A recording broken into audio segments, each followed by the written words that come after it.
Elle n'a pas crié. Elle n'a pas pleuré. Quand l'homme le plus puissant de Virginie s'est moqué de son nom, devant tous ceux qu'elle avait toujours voulu impressionner, Elizabeth Carter a simplement posé sa fourchette, lentement, délibérément, comme une femme qui avait déjà pris sa décision. Elle a lissé sa robe, elle a souri, puis elle a quitté le manoir Harrington sans un seul mot, laissant derrière elle un silence si assourdissant qu'il hanterait William Harrington pour le restant de ses jours. Si cette histoire vous touche, abonnez-vous et laissez le nom de votre ville en commentaire. Voyons jusqu'où cette histoire voyagera. L'été de 1815 avait été le plus chaud que la Virginie ait jamais connu. Même les magnolias le long de la grande allée menant au manoir Harrington semblaient ployer sous le poids de la chaleur. Leurs fleurs blanches étaient devenues molles et lourdes à la mi-juillet. Le genre d'été qui donnait à l'air un goût de fer et de vieux bois. Le genre d'été qui faisait sentir à une personne tout le poids de ce qu'elle n'avait pas. Elizabeth Carter avait marché 3 miles pour arriver jusqu'ici. Pas parce qu'elle n'avait pas de cheval. Elle n'avait ni cheval, ni calèche, ni père encore en vie à qui en emprunter un. Elle avait ses 2 pieds, une paire de chaussures en cuir raccommodé qui lui serrait les orteils, et une robe que Margaret Collins avait retouchée 2 fois l'année précédente, pour que la taille paraisse à la mode, et pas seulement étriquée. Elle était arrivée à la grille arrière du manoir Harrington à 6 heures du soir, les joues rouges de la marche, les épingles à cheveux tenant par pure détermination. Et pourtant, malgré tout, elle avait gardé la tête haute. C'était ce qui, chez Elizabeth Carter, suscitait soit une profonde admiration, soit un ressentiment amer chez la plupart des gens du comté de Fallier. Elle gardait toujours la tête haute. L'invitation était venue par Margaret, ce qui était la seule raison pour laquelle Elizabeth avait accepté de venir. William Harrington organise un dîner pour les familles du comté, avait dit Margaret. Elle avait glissé l'épais carton ivoire dans les mains d'Elizabeth. Votre père était respecté ici. Vous avez tout à fait le droit d'y assister. Mon père est mort depuis 2 ans, avait répondu Elizabeth, sans lever les yeux du livre qu'elle réparait pour la salle de classe. Et je suppose que les Harrington ne se soucient plus du respect après les funérailles. Elizabeth. Margaret. Tu mérites d'être dans cette pièce tout autant que n'importe lequel d'entre eux. Elizabeth avait levé les yeux. Puis elle avait étudié le visage de son amie, la mâchoire déterminée de Margaret, l'espoir qu'elle ne parvenait jamais à chasser de son regard. Et elle avait senti quelque chose bouger dans sa poitrine. Pas de l'excitation, ni de l'ambition. Juste un refus silencieux et obstiné de laisser le monde de William Harrington exister comme si elle n'y avait pas sa place. D'accord, avait-elle dit, mais je ne mettrai pas la robe jaune. Tu peux porter un sac de farine si ça te chante. Viens, c'est tout. Elle n'avait pas porté le sac de farine, elle portait la robe bleue, la bleue pâle avec les petits boutons crème au poignet. Celle qui avait appartenu à sa mère, reprise aux épaules et rallongée à l'ourlet pour s'adapter à la plus grande taille d'Elizabeth. Elle n'était pas neuve. Elle n'était pas à la mode comme le seraient les robes des autres femmes, mais elle était propre et elle était à elle. Et quand elle avait aperçu son reflet dans la fenêtre de la maison des Collins avant de partir, elle avait pensé « ça suffira ». C'était tout ce qu'elle avait toujours exigé d'elle-même. Assez bien, assez forte, assez stable. Elle ne s'attendait à rien ressentir en entrant dans le manoir Harrington. Et puis elle est entrée, et pour un instant, un seul instant traître et honteux, elle en a ressenti la grandeur, les plafonds si hauts qu'ils semblaient appartenir à un autre pays. Les lustres dégoulinants de bougies, la longue table en acajou, dressée avec plus d'argenterie qu'elle n'en avait jamais possédé de sa vie. Les femmes dans des robes aux couleurs de pont et de coucher de soleil, leur rire flottant comme de la fumée.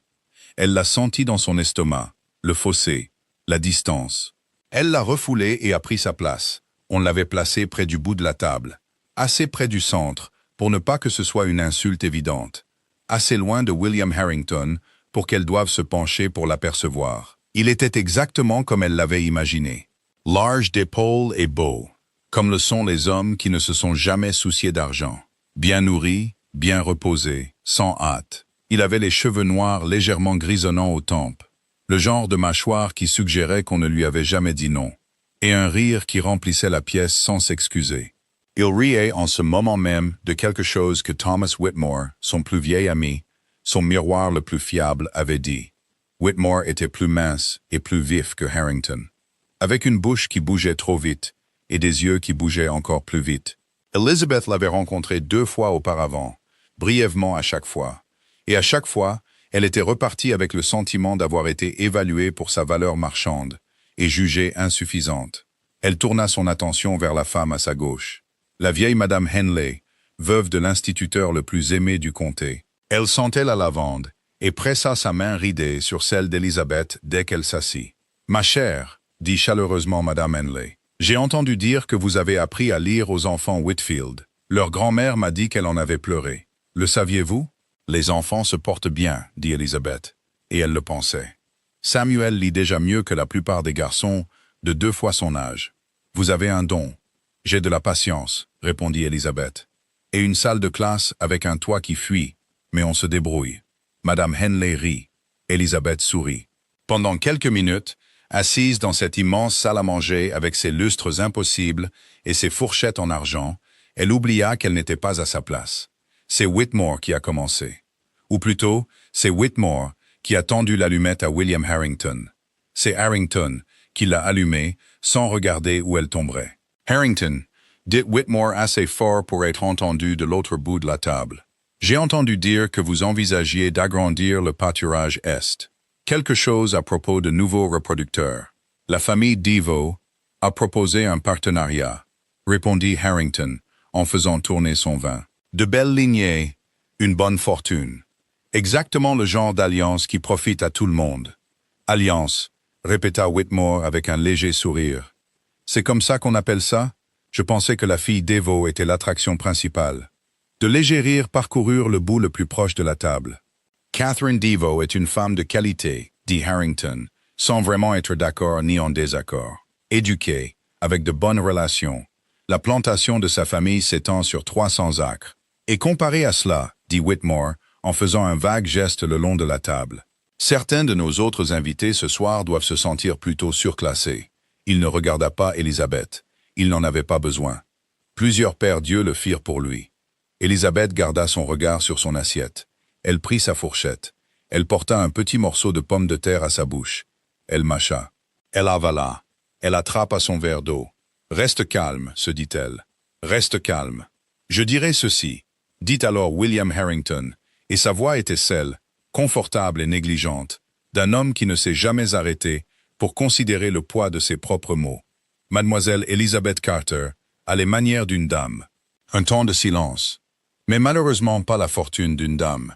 Le rire vint rapidement, facilement, comme le rire vient toujours facilement dans les pièces pleines de gens qui n'ont jamais eu à compter leur pain. Harrington attrapait déjà son verre de vin, déjà à moitié tourné pour dire quelque chose à l'homme à sa droite. Le commentaire avait été léger pour lui, anodin, une blague, comme la cruauté est souvent une blague pour ceux qu'elle ne touche pas.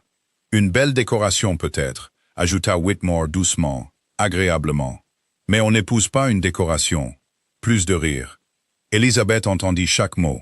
Elle posa sa fourchette lentement, soigneusement, de la manière dont on pose quelque chose de précieux, quelque chose que l'on ne veut pas casser, même quand vos mains sont devenues froides et votre poitrine serrée, et que tout votre corps vous demande de vous lever et de crier, ou de pleurer, ou de dire quelque chose.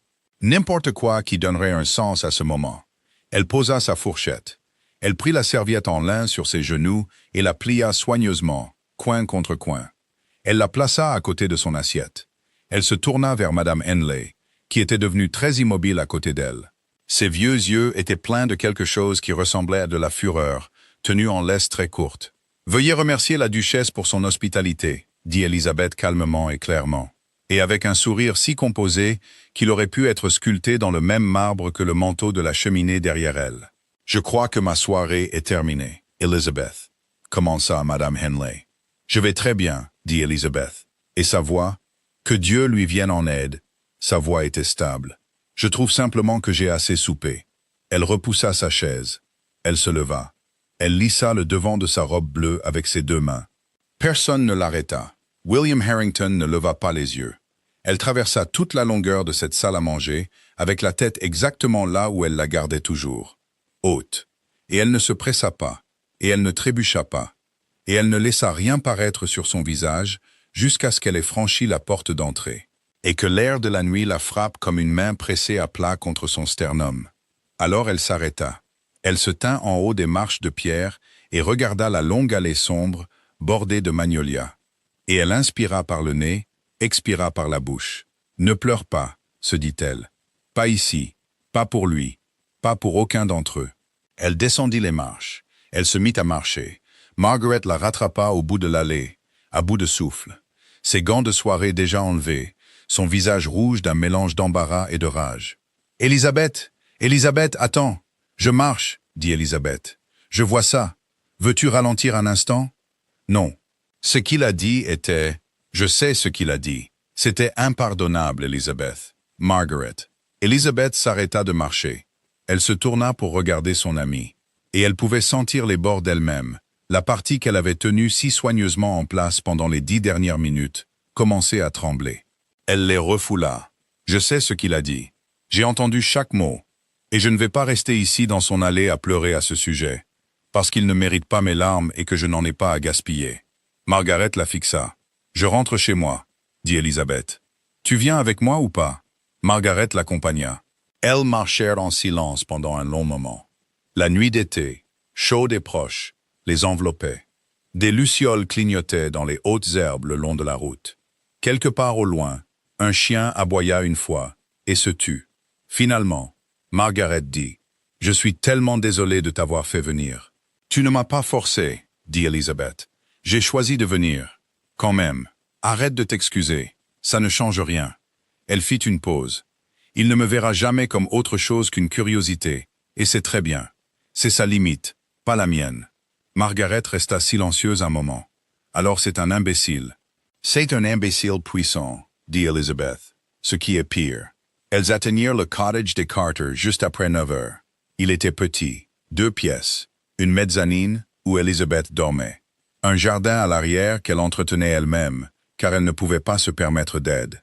Son père l'avait construit de ses propres mains avant sa naissance, et elle en avait aimé chaque recoin tordu depuis qu'elle était assez grande pour savoir ce que signifiait l'amour. Elle entra.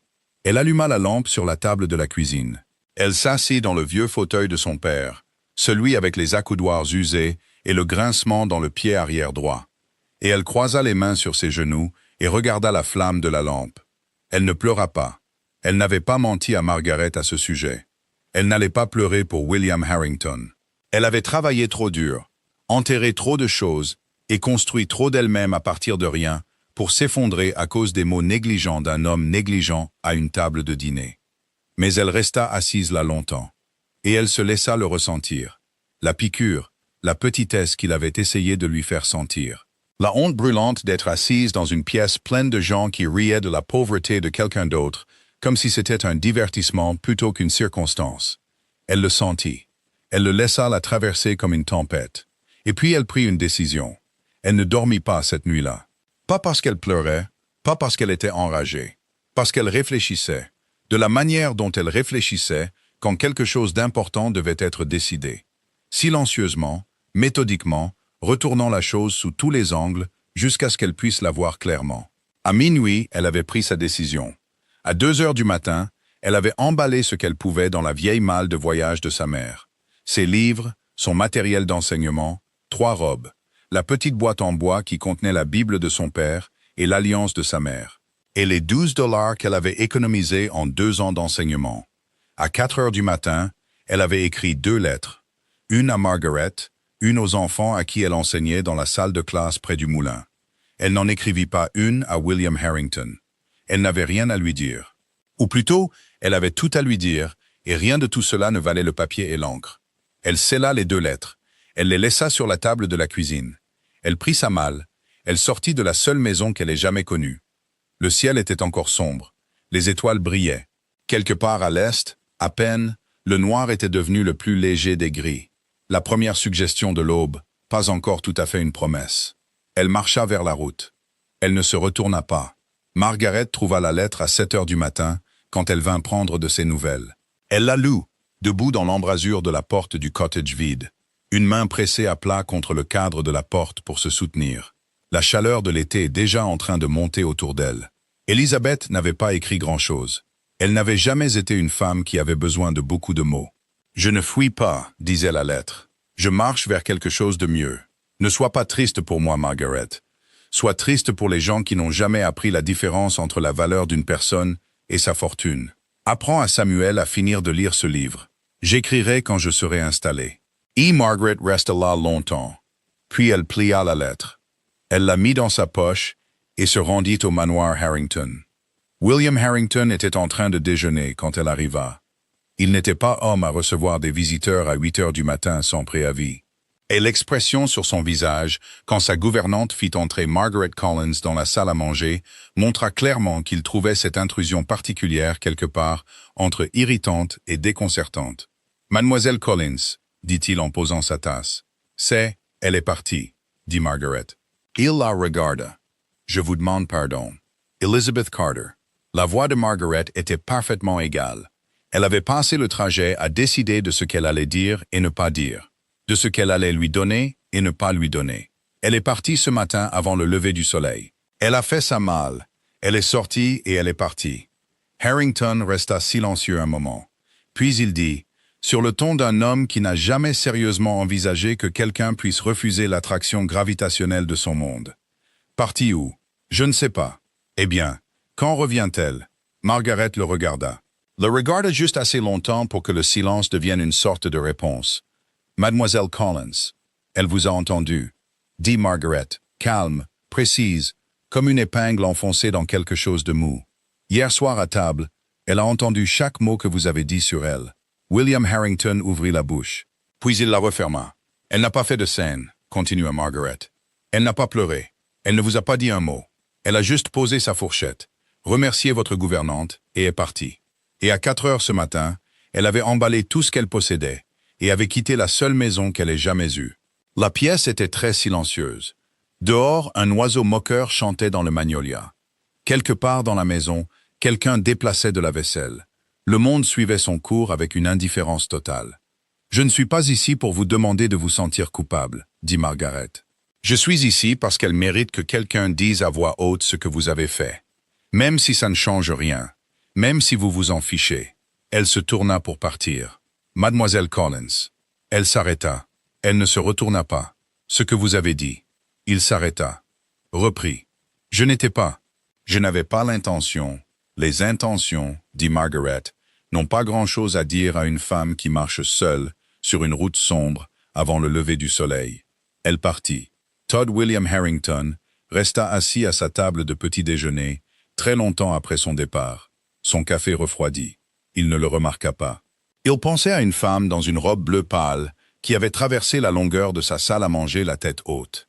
Et pas une seule fois, pas un seul instant, elle ne l'avait regardée en sortant. Il s'était attendu à ce qu'elle se retourne. C'était la chose qui pesait maintenant dans sa poitrine comme une pierre. Il s'était attendu à ce qu'elle se retourne. Elle ne l'avait pas fait. Et pour la première fois dans la vie considérable et confortable de William Harrington, cette absence, cette simple absence d'un regard en arrière, ressemblait à quelque chose qu'il ne savait pas nommer. Il resta assis là. L'oiseau moqueur chanta. Le café resta froid. Et quelque part sur la route qui s'éloignait du comté de Fauquier, Elizabeth Carter continuait de marcher, sans se retourner, sans ralentir, sans lui accorder une seule pensée qu'il n'avait pas déjà manqué de mériter. 3 jours. William Harrington se donna 3 jours avant de s'avouer, tranquillement dans l'intimité de son bureau sans personne pour le regarder, qu'Elizabeth Carter ne reviendrait pas. Il ne s'attendait pas à ce que cet aveu lui coûte quoi que ce soit. Il n'était pas un homme habitué à payer pour ses erreurs. C'était le problème quand on naît dans une vie où l'argent règle la plupart des factures avant même de savoir qu'elles existent. Mais ce coup particulier n'avait pas d'étiquette de prix qu'il reconnaissait. Il s'assit à son bureau le 3e matin et fixa la lettre qu'il avait commencée 2 fois et abandonnée 2 fois. Et il pensa à Margaret Collins debout dans sa salle à manger, disant « Elle a entendu chaque mot que vous avez dit sur elle. » Et il sentit quelque chose bouger dans sa poitrine qu'il ne pouvait pas nommer et ne voulait pas particulièrement examiner. Il repoussa la lettre. Il appela son cheval. Il se rendit au pâturage est et inspecta la clôture qui n'avait pas besoin d'être inspectée. Et il essaya très fort de penser à Catherine Devaux et à ses 300 acres et à sa famille bien connectée. Il ne pouvait pas retenir la pensée plus de 30 secondes à la fois. Ce qui revenait sans cesse, importun et incommode, était l'image d'une femme dans une robe bleu pâle, posant une fourchette lentement, délibérément, de la manière dont on pose quelque chose, quand on a déjà décidé de tout ce qui suit. Il avait vu des femmes pleurer à sa table auparavant. Il les avait vues minauder, flatter et jouer de petites blessures théâtrales pour attirer son attention. Il comprenait ses réponses. Il savait quoi en faire. Elles étaient, à leur manière, une sorte de monnaie qu'il maîtrisait. Ce qu'Elizabeth Carter avait fait, le calme, l'immobilité, la serviette pliée, le sourire composé, la marche sans hâte vers la porte, il n'avait pas de catégorie pour ça. Cela le dérangeait plus qu'il ne voulait l'admettre. Le 4e jour, cela le dérangeait considérablement. Le 5e jour, il fit appeler Thomas Whitmore. Whitmore arriva au manoir Harrington juste après-midi, plein d'une confiance facile et de la gaieté particulière d'un homme qui n'a pas encore réalisé que la conversation dans laquelle il entre ne se déroulera pas comme il s'y attend. « Tu as l'air terrible », dit Whitmore agréablement, en se laissant tomber dans le fauteuil en face du bureau de William. « Qu'est-ce qui s'est passé? C'est l'affaire des veaux? » « Ce n'est pas l'affaire des veaux. Le pâturage est, Thomas. » William le regarda. « Te souviens-tu de ce que tu as dit au dîner à propos de Mademoiselle Carter? » Quelque chose traversa le visage de Whitmore, rapide comme une ombre. Il le transforma en une légère confusion avant que William ne puisse le lire clairement. « Je suis sûr d'avoir dit un certain nombre de choses au dîner. La soirée a été longue. Tu as dit qu'on n'épouse pas une décoration. Ah. » Whitmore bougea légèrement. « Eh bien, c'était pour plaisanter. » William, sûrement, elle l'a entendu. Une pause. « Elle a tout entendu, » dit William. « Nous deux. Et elle est partie cette nuit-là, avant le lever du soleil. Elle a fait ses bagages, a quitté sa maison, et personne ne sait où elle est allée. » Whitmore resta silencieux un moment. Puis, sur le ton d'un homme essayant de trouver le bon niveau d'inquiétude. « Je suis sûr qu'elle réapparaîtra. Les femmes comme ça, de bon cœur, vous savez, pastorales, elles retombent généralement sur leurs pieds. »« Les femmes comme ça, » répéta William. « Tu sais ce que je veux dire. » « Je ne suis pas certain de comprendre. » William se leva. Il se dirigea vers la fenêtre et se tint dos à la pièce. « Quel genre de femme est-elle, Thomas? Dis-moi, parce que je trouve que je pense à cette question depuis 5 jours, et j'arrive toujours à la même réponse. » Whitmore ne dit rien. « Elle enseigne aux enfants qui ne peuvent pas se permettre un maître d'école, » dit William. « Elle marche 3 miles pour un dîner auquel elle n'était pas obligée d'assister dans une robe raccommodée, la tête haute. Et elle s'assoit à cette table, et elle est la personne la plus composée de la pièce. Et nous, il s'arrêta. J'ai fait d'elle le sujet d'une blague. William, une blague. Il se retourna. Et elle n'a pas pleuré. Elle n'a pas argumenté. Elle ne m'a pas donné la satisfaction d'une scène. Elle a juste posé sa fourchette, et elle est partie. Et le matin, elle était partie. Whitmore le regarda avec l'expression prudente d'un homme en train de se recalibrer. « Qu'est-ce que tu dis exactement? » « Je dis que je veux la retrouver. » Le silence qui suivit était différent des précédents. Celui-ci avait du poids. « William. » Whitmore se pencha en avant. « Pense bien à ce que tu... » « Je pense bien depuis 5 jours, » dit William. « Je crois que j'ai assez pensé. J'aimerais faire quelque chose d'utile à la place. » Whitmore le fixa un long moment, puis il se rassit dans son fauteuil, se frotta le menton d'une main et dit très doucement. « C'est une fille de pasteur sans argent, sans relation et sans famille. » « Tu comprends ce que les gens vont dire? »« Oui, » dit William. « Je comprends ce que les gens vont dire. Et je trouve que je m'en soucie considérablement moins qu'il y a une semaine. C'était la vérité. » Il fut surpris de voir à quel point c'était la vérité. Whitmore partit 1 heure plus tard, pas entièrement satisfait de la tournure de la conversation. William le regarda s'éloigner sur l'allée, puis se retourna vers son bureau et sortit une nouvelle feuille de papier. Il écrivit à tous les contacts qu'il avait dans le comté. Le maître d'école de Culpeper, le ministre de Warrington, le maître de poste de 3 villes au sud. Il demanda, prudemment et sans explication, si quelqu'un avait vu une jeune femme voyageant seule, cheveux noirs, robe bleu pâle, mal de voyage, si quelqu'un lui avait donné du travail ou un logement. Il envoya les lettres le même après-midi, puis il attendit. C'était la chose la plus difficile qu'il ait faite de mémoire récente. Et il fut frappé, assis dans son bureau bien aménagé, avec son café froid et sa correspondance sans réponse, que c'était une chose ridicule à réaliser sur lui-même. Qu'attendre était la chose la plus difficile qu'il ait faite. Qu'un homme de ses moyens et de sa position avait vécu une vie si bien arrangée que l'inconfort de ce genre particulier lui était véritablement étranger. Elizabeth Carter avait marché 3 miles dans la chaleur pour venir à son dîner. Elle avait emballé tout ce qu'elle possédait dans une malle au milieu de la nuit et avait quitté sa maison. Il avait monté un cheval jusqu'à la clôture de son pâturage est et avait appelé ça une difficulté. Il resta avec cette pensée un moment. Ce n'était pas confortable. Il ne détourna pas le regard. Margaret Collins vint le voir le 6e jour, ce à quoi il ne s'attendait pas. Il avait pensé, après leur dernière conversation, qu'elle en avait fini avec lui. Elle ressemblait à une femme qui avait plus qu'assez de raisons d'en avoir fini avec lui. Elle se tenait dans son hall d'entrée, son chapeau et ses gants encore enfilés, avec l'air de quelqu'un qui a décidé quelque chose en chemin et qui s'accroche à cette décision des 2 mains. « Je veux savoir pourquoi, » dit-elle sans préambule. « Pourquoi je la cherche? Pourquoi vous avez dit ce que vous avez dit? » William resta silencieux un moment.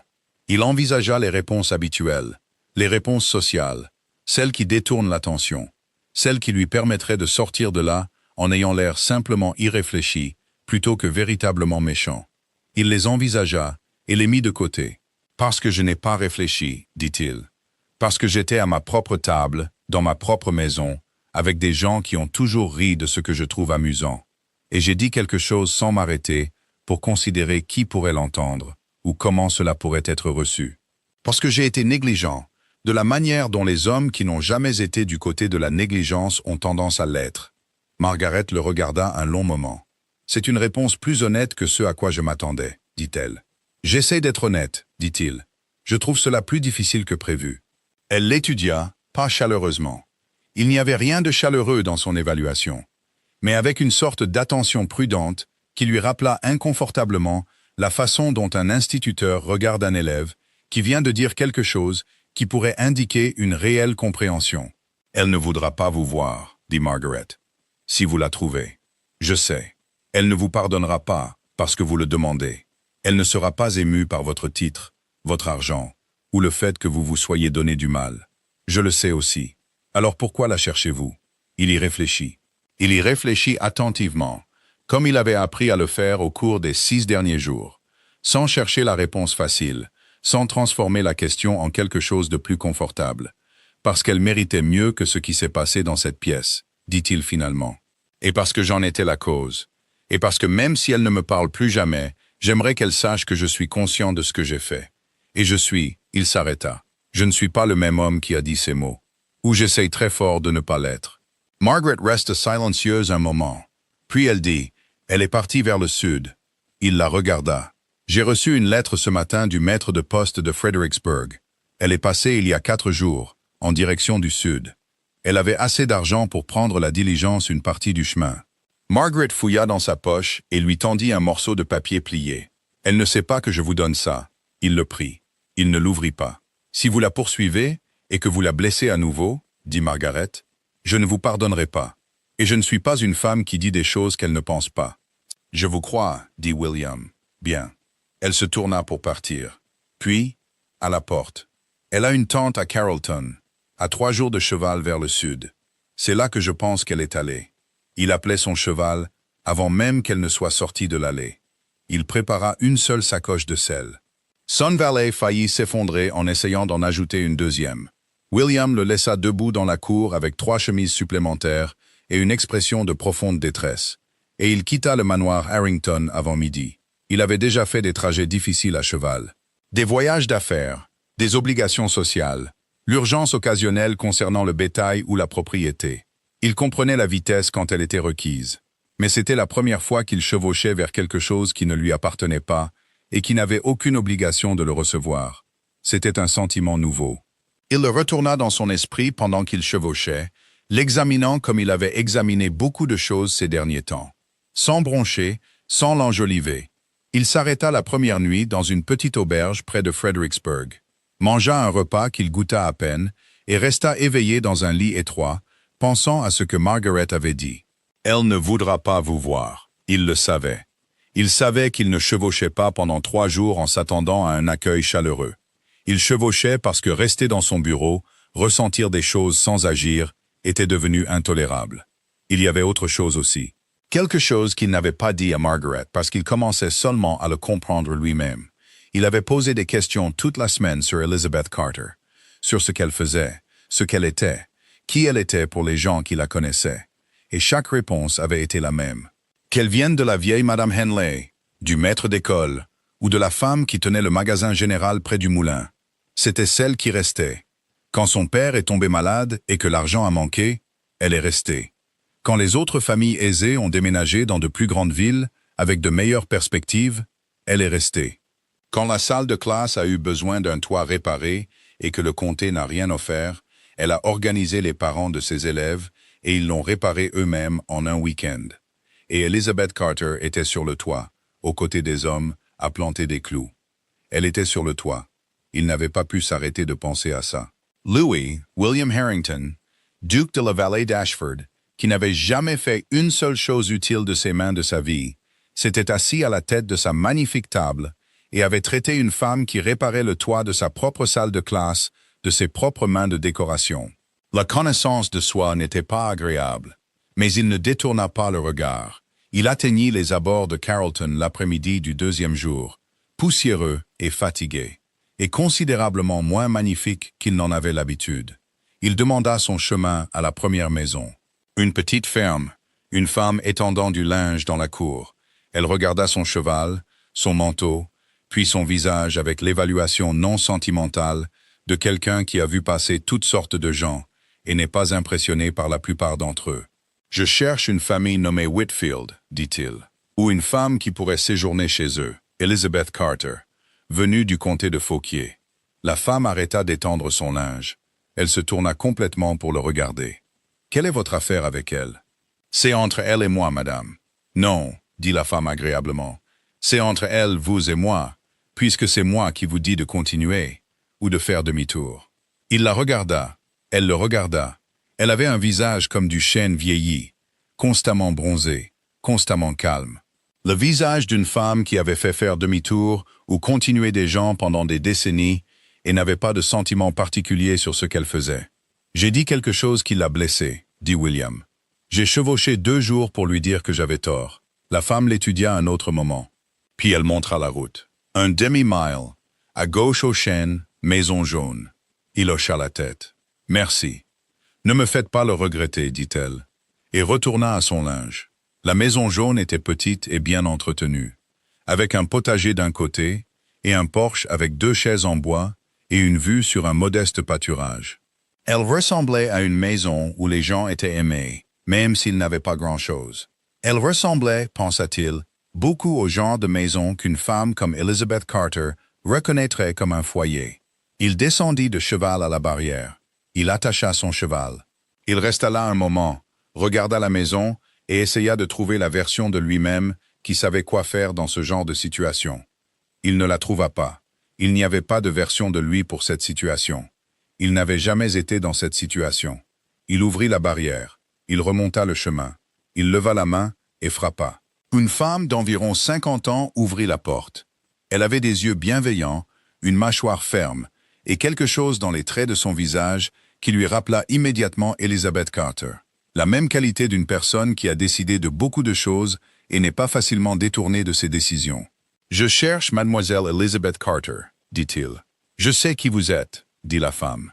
Il attendit. « Elle m'a parlé de vous, dit la femme. Elle m'a parlé du dîner. Oui. Elle m'a dit ce que vous avez dit. Oui. La femme, la tante, supposa-t-il, celle que Margaret avait mentionnée, le regarda avec la même franchise non sentimentale que la femme au linge.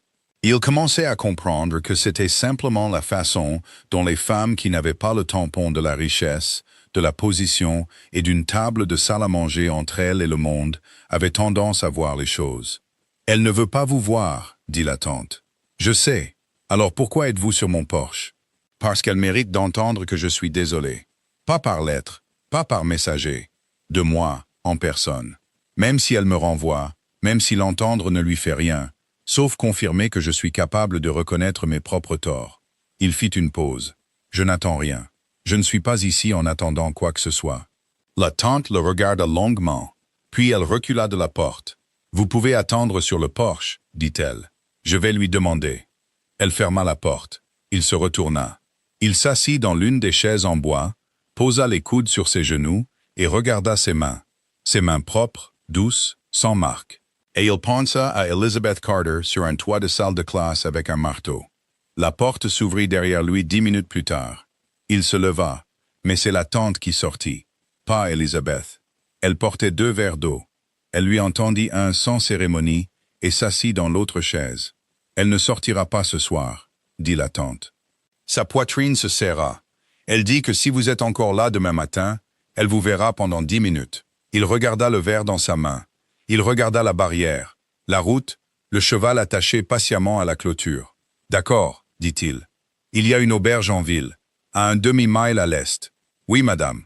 Et Monsieur Harrington. Elle le regarda fixement. Quand vous lui parlerez demain, si elle décide de vous parler, je veux que vous compreniez quelque chose. Qu'est-ce que c'est? Elle s'est comportée avec plus de dignité que la plupart des gens, de 2 fois son âge et 3 fois sa richesse toute sa vie. Dit la tante. Elle n'a jamais demandé à personne de le porter pour elle. Ce que vous avez fait, ce que vous avez dit à cette table, n'était pas seulement impoli. C'était une tentative de lui faire honte de survivre. Il ne dit rien, car il n'y avait rien à dire à cela. C'était exactement, précisément vrai, et toute réponse qu'il pourrait offrir serait insuffisante. « Je comprends, » dit-il finalement. « J'espère que oui, » dit-elle. Il retourna à son cheval. Il monta. Il parcourut le demi-mile vers l'est, paya pour une chambre à l'auberge, mangea quelque chose et ne dormit pas. Il resta allongé dans un autre lit étroit, dans une autre auberge, avec les bruits d'une ville étrange à l'extérieur de la fenêtre. Et il pensa au mot « survivre ». Pensa à ce que cela signifiait de survivre à quelque chose. La perte de parents, la perte d'argent, la perte de la vie confortable dans laquelle on est né. Et pourtant, entrer dans une pièce la tête haute, la robe raccommodée et les mains stables. Il pensa à ce que cela signifiait d'être la personne qui avait essayé d'en faire quelque chose de honteux. Au moment où le ciel à l'extérieur de sa fenêtre commença à s'éclaircir, il avait pris une décision. Pas le genre dramatique et grandiose qu'il avait vaguement répété pendant le trajet vers le sud. Pas le grand geste ou le beau discours. Une décision plus petite, plus silencieuse, du genre qui ne s'annonce pas.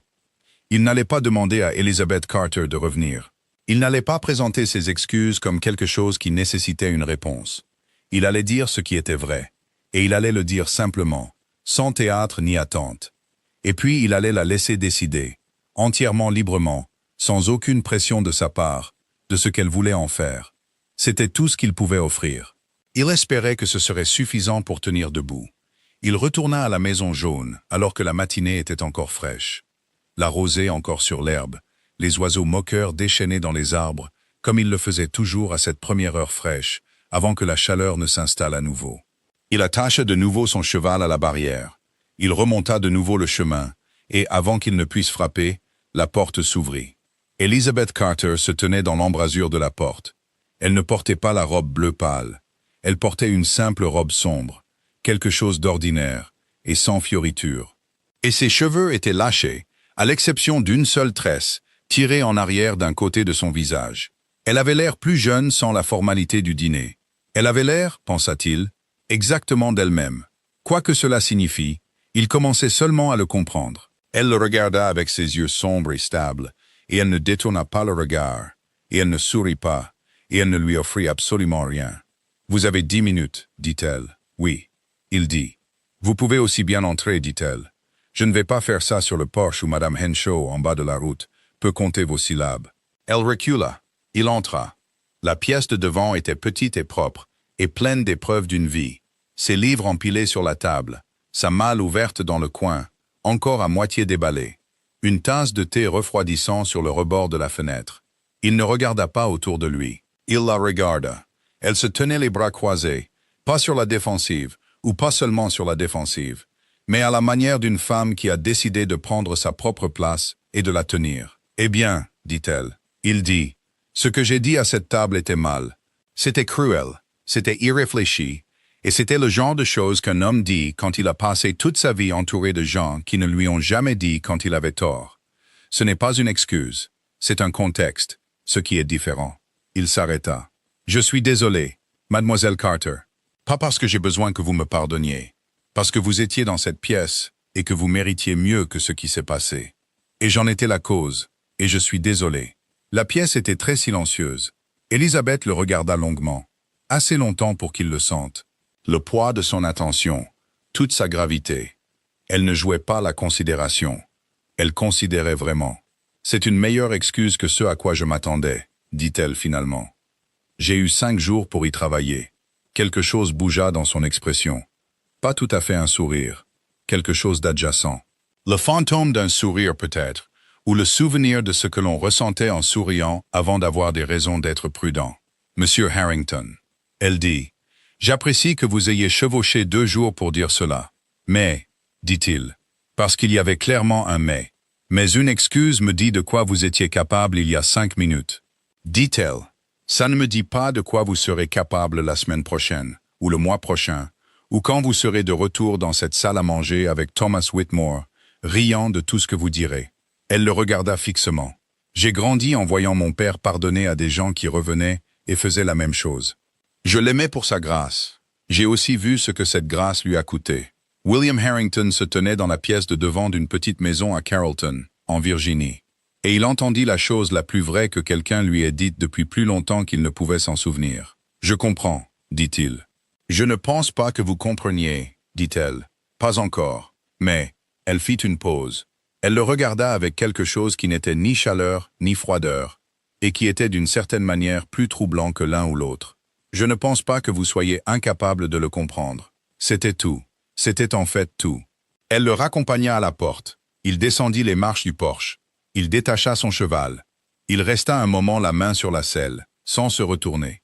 Parce qu'au moment où il se retournerait, il perdrait toute trace de dignité qu'il avait réussi à rassembler au cours des 3 dernières minutes de cette conversation.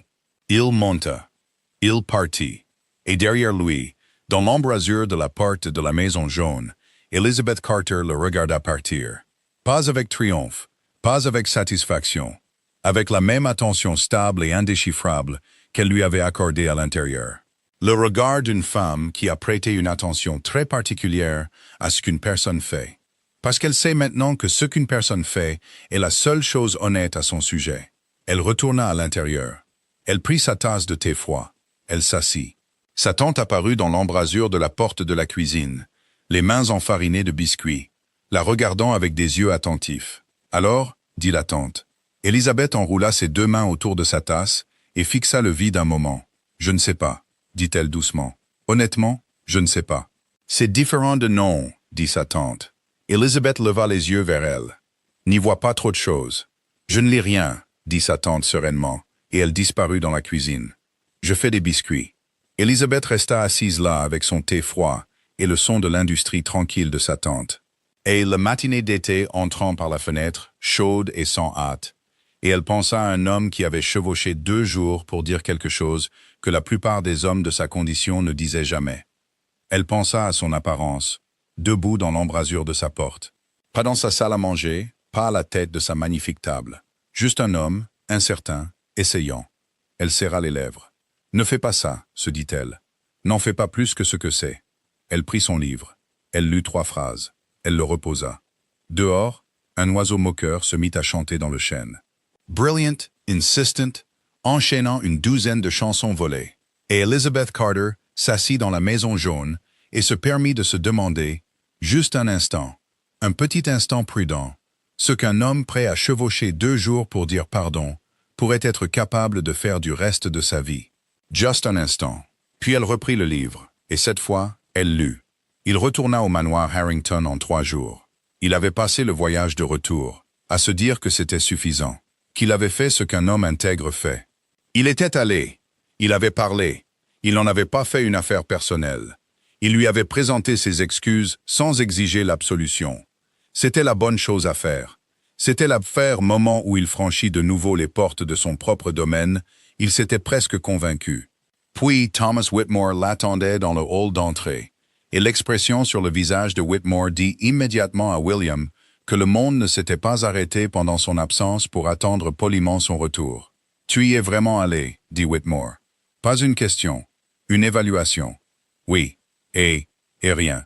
Je me suis excusé. » Elle l'a accepté de la manière dont une femme accepte quelque chose qu'elle n'est pas encore sûre de croire. « Je suis rentré. » Whitmore l'étudia comme il l'avait étudié la semaine passée, avec ce regard de recalibrage, comme un homme qui pense connaître quelqu'un et a récemment commencé à soupçonner que ce n'est pas le cas. La famille Devo a envoyé un message pendant ton absence. Le père de Catherine veut organiser une réunion avant la fin de l'été.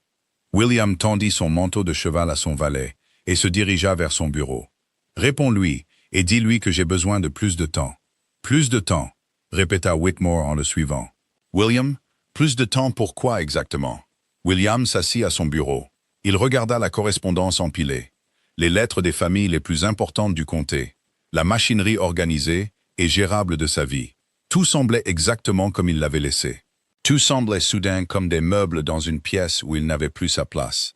Je ne sais pas encore, dit-il honnêtement. Mais j'en ai besoin. Whitmore se tint dans l'embrasure de la porte un moment. Puis il dit, de la voix qu'il utilisait quand il était sérieux, ce qui était assez rare pour que cela ait toujours un impact. Fais attention, William. Ce que tu ressens en ce moment a un nom, et ça s'appelle la culpabilité. Et la culpabilité pousse les hommes à faire des choses dramatiques qui ressemblent à un changement, mais qui n'en sont pas. William le regarda. Et si c'était un changement? Whitmore n'eut pas de réponse à cela. Il partit. William resta seul dans son bureau et regarda de nouveau ses mains. Les mêmes mains qu'il regardait depuis Carrollton, douces, sans marque et inutiles d'une manière qu'il commençait seulement à cataloguer. Et il prit la deuxième décision de la semaine, qui n'avait aucun précédent dans sa vie. Il prit sa plume. Il écrivit au maître d'école du chef-lieu du comté et demanda ce dont la salle de classe près du moulin avait le plus urgemment besoin. La réponse arriva en 4 jours. La liste était plus longue qu'il ne s'y attendait et plus spécifique qu'il n'y était préparé. Un nouveau toit, des vitres pour 2 carreaux cassés, 20 abécédaires, de l'encre, une provision de bois de chauffage pour l'hiver, un deuxième banc car les enfants partageaient les places. Le maître d'école écrivait avec la prudence d'un homme qui avait appris à ne pas trop demander aux gens ayant plus de pouvoir que d'attention. William lut la lettre 2 fois, puis il appela son régisseur et commença à donner des instructions. Le régisseur, un homme prudent nommé Reeves, qui avait travaillé pour la famille Harrington pendant 22 ans, écouta la liste sans expression. Puis il dit, précisément et sans jugement, « Dois-je noter cela comme une contribution caritative au comté, monsieur? » « Notez-le comme vous voulez, dit William. Faites-le, c'est tout. Oui, monsieur. Reeves commença à partir. Reeves. Monsieur, je veux être là. Quand les travaux sur le toit seront terminés, je veux y aller moi-même. Il y eut une pause qui dura exactement 1 seconde de plus que ce que la neutralité professionnelle exigeait. Bien sûr, monsieur, dit Reeves, et il partit. William n'examina pas de trop près pourquoi il voulait être là. Il le comprenait assez bien. Il voulait voir à quoi cela ressemblait. Une chose utile, une chose qui aidait vraiment. Il avait passé toute sa vie à gérer les choses à distance. La terre, l'argent, les locataires, les obligations sociales. Et il ne lui était jamais venu à l'esprit de se demander si gérer à distance était la même chose que se soucier. Il commençait à penser que non. Les travaux sur la salle de classe étaient prévus pour un jeudi de fin juillet. La chaleur était déjà brutale à 8 heures du matin. William arriva dans un manteau simple, sans cravate, les manches déjà retroussées jusqu'au coude, avant de descendre de cheval. Les hommes que Reeves avait engagés, des ouvriers locaux, des hommes du comté, des gens qui avaient passé leur vie à construire et à réparer des choses, le regardèrent avec les expressions plates et évaluatrices de gens qui ont déjà vu des hommes riches arriver sur des chantiers et ont des opinions sur ce qui se passe généralement ensuite. William ramassa une planche. L'un des ouvriers, un homme large d'épaules nommé Cal, le regarda un moment. Puis il dit, « Vous avez déjà travaillé sur un toit? » « Non, dit William. « Vous devriez commencer plus bas sur la pente et monter, » dit Cal. « Et ne mettez pas votre poids sur une planche avant de l'avoir testé. »« Merci, » dit William. Cal le regarda un autre moment. Puis il hocha la tête une fois, le lent hochement réfléchi d'un homme révisant une opinion, et retourna au travail. William travailla toute la journée. À midi, il avait 2 ampoules à la main droite et un profond respect pour l'angle du toit. En fin d'après-midi, son dos faisait quelque chose qu'il n'avait jamais fait auparavant, quelque chose de fort, de soutenu et de profondément malheureux. Et il ne s'arrêta pas. Il cloua des planches, il transporta des bardeaux, il tendit des choses à des gens qui savaient quoi en faire. Et il regarda, et il apprit. Quand le travail fut terminé et que les hommes rangeaient leurs outils, Cal passa à côté de lui et dit sans le regarder, « Pas mal. 2 mots d'un homme qui semblait les rationner soigneusement. William se sentit déraisonnablement satisfait. Il rentra chez lui, sale et fatigué, et plus éveillé qu'il ne l'avait été depuis des années. Et il s'assit seul à sa table de dîner. Il avait cessé d'inviter des gens à dîner récemment, ce que Whitmore avait noté sans rien dire.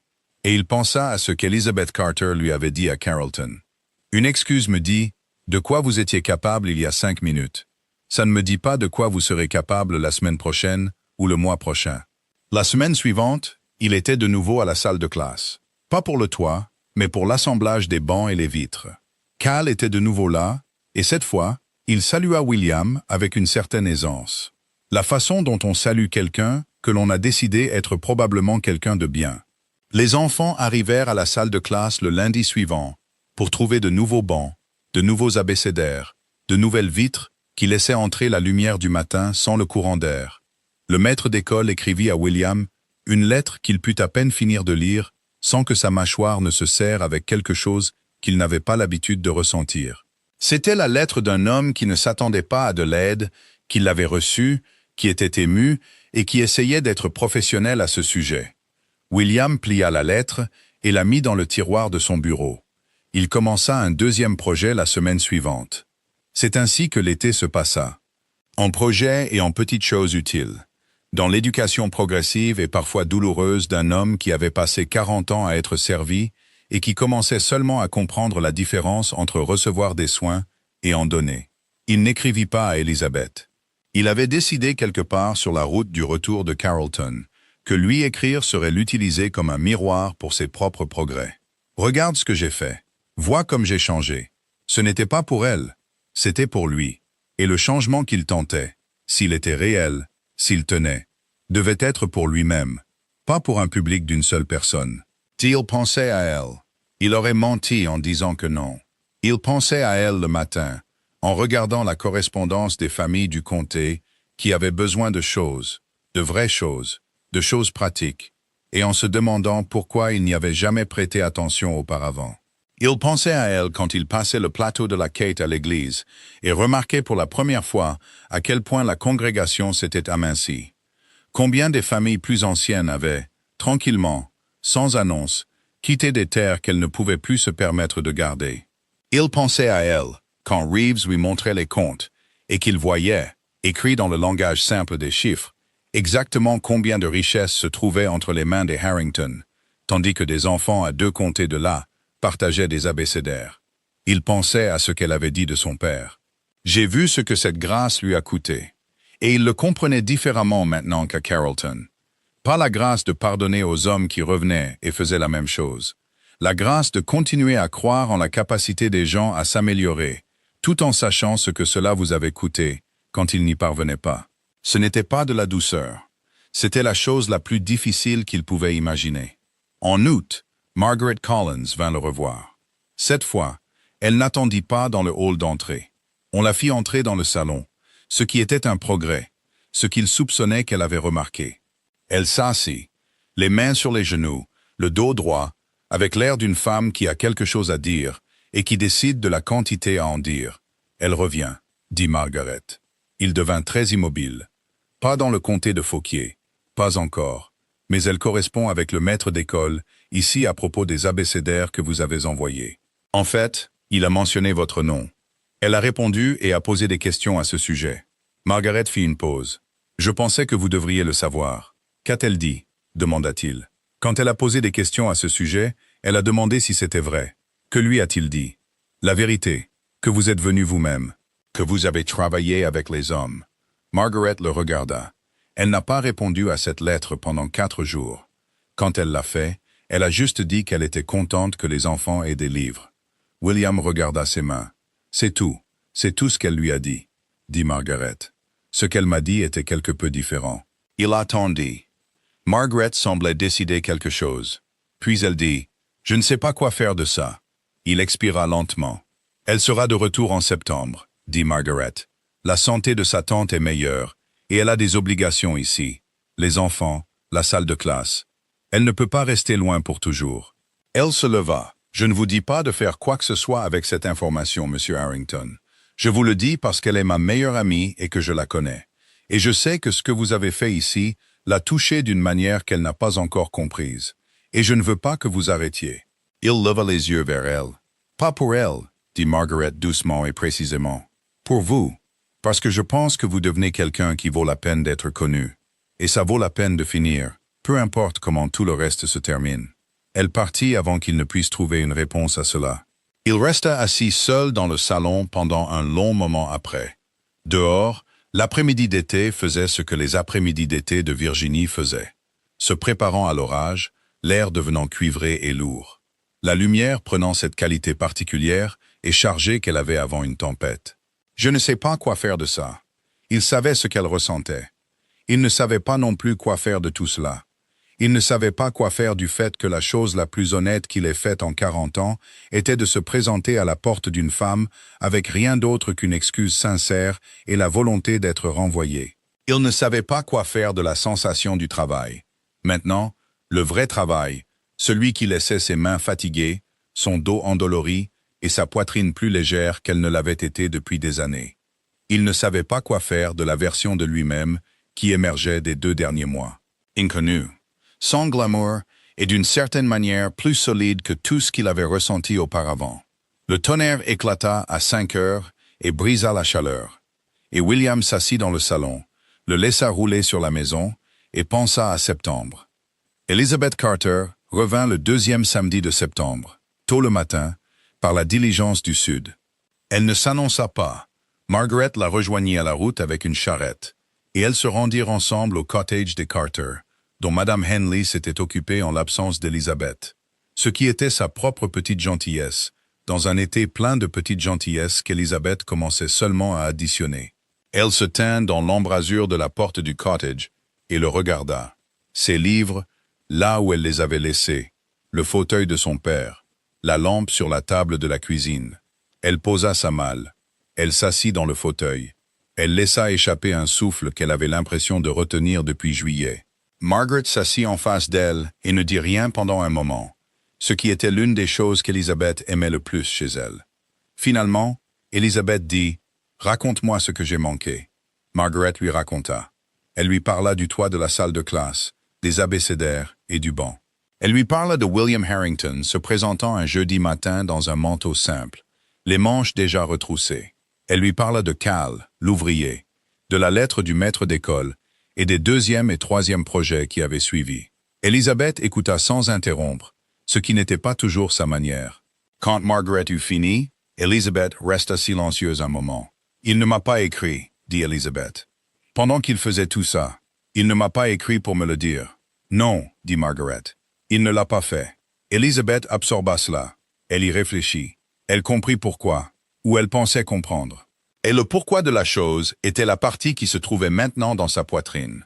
Inconfortable et incontournable, comme une vérité que l'on contourne depuis des semaines. « J'ai besoin de réfléchir, » dit Elizabeth. « Je sais, » dit Margaret. « Je ne vais rien faire de stupide. »« Je le sais aussi, c'est juste que... » Elizabeth s'arrêta. Elle regarda ses mains croisées sur ses genoux, et quelque chose dans la ligne de sa mâchoire changea. Pas adouci exactement, mais ajusté, comme une porte qui a supporté un poids et qu'on laisse reposer un moment. J'ai construit un mur autour de tout ça, Margaret. Autour de lui, autour de ce qui s'est passé, autour de tout. Et c'est très gênant quand quelqu'un se met à démanteler tranquillement l'extérieur d'un mur sans vous le dire. Margaret ne dit rien, mais elle tendit la main et la posa sur celle d'Elizabeth. Elles restèrent ainsi un moment. Le lundi suivant, Elizabeth retourna à la salle de classe. Elle franchit la porte et s'arrêta. Les nouveaux bancs étaient en chêne massif, bien ajustés, chacun exactement à la bonne hauteur pour les enfants qui les utilisaient. Les vitres laissaient entrer la lumière du matin, sans le vieux sifflement de l'air froid. Les abécédaires étaient empilés sur l'étagère qu'elle avait construite elle-même 2 ans auparavant, avec des chutes de bois que son père avait laissées. Et ils étaient neufs, le dos impeccable, intact. Le genre de neuf qui signifiait que quelqu'un avait fait la dépense de les commander plutôt que d'envoyer ce qui était en surplus.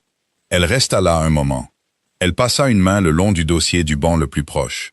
Puis elle se tourna, alla à l'étagère et compta les abécédaires. 20. Exactement ce qu'il fallait. Pas 19. Pas 22. 20. Quelqu'un avait compté les enfants avant de commander. Elle resta là, la main sur la pile d'abécédaires, et sentit quelque chose bouger dans sa poitrine qu'elle s'était fermement interdit de ressentir depuis 2 mois. Et elle dut serrer les lèvres, respirer par le nez, et se rappeler qu'un homme qui fait de bonnes choses n'est pas la même chose qu'un homme en qui elle peut avoir confiance. Mais ce n'était pas rien. Ce n'était certainement pas rien. 3 jours plus tard, William Harrington vint à la salle de classe. Il ne vint pas pendant les heures de classe. Il vint en fin d'après-midi, après le départ des enfants, quand Elizabeth était encore là, nettoyant la poussière de craie des tableaux et réempilant les abécédaires utilisés de la journée. Elle entendit la porte et se retourna. Et il était là, debout dans l'embrasure, son chapeau à la main. Et pendant un moment, aucun d'eux ne dit rien. Il avait l'air différent. Elle le remarqua immédiatement, pas radicalement différent, pas plus mince ou plus dur, ou aucune des choses que les hommes ont parfois l'air d'être quand ils jouent la souffrance pour un public. Il avait l'air de quelqu'un qui avait travaillé. Ses mains, remarqua-t-elle, et elle n'avait pas l'intention de le remarquer, n'étaient plus les mains douces et sans marque d'un homme qui n'avait jamais tenu un outil. Il y avait des callosités qui commençaient à la base de ses doigts. Il y avait une petite cicatrice sur sa paume droite qui n'était pas là en juin. Elle remarqua tout cela en environ 4 secondes, puis regarda de nouveau son visage. « Mademoiselle Carter, dit-il. »« Monsieur Harrington, dit-elle. » Elle se retourna vers le tableau et continua de le nettoyer. « Je dirais que c'est une surprise, mais Margaret est la pire gardienne de nouvelles du comté de Fallier. » Un souffle de quelque chose le traversa. Pas tout à fait un rire, pas tout à fait un soulagement. « Elle vous a dit que je venais. Elle m'a dit que vous aviez demandé si j'étais déjà de retour. » Elizabeth posa l'effaceur à craie et se tourna pour lui faire face.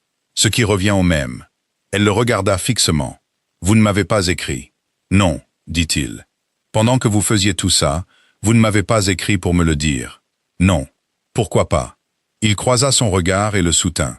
« Parce que ce n'était pas pour vous, dit-il. Ou plutôt, ce n'était pas pour vous le montrer. Je ne voulais pas le jouer. Je voulais le faire. La pièce était très silencieuse. C'est la bonne réponse, dit Elizabeth. Je n'essayais pas de vous donner la bonne réponse, dit-il.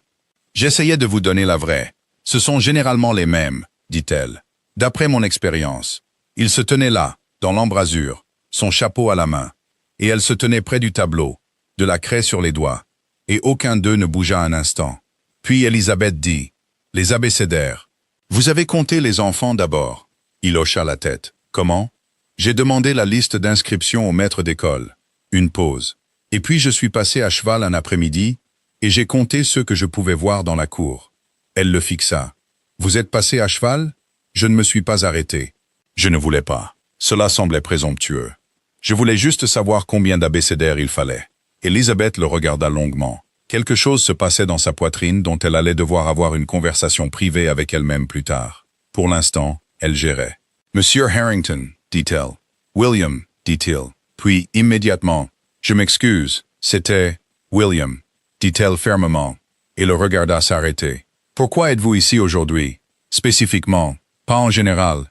Vous êtes ici en général parce que vous avez travaillé pour quelque chose tout l'été. Mais pourquoi aujourd'hui, cet après-midi en particulier? » Il resta silencieux un moment, un vrai moment.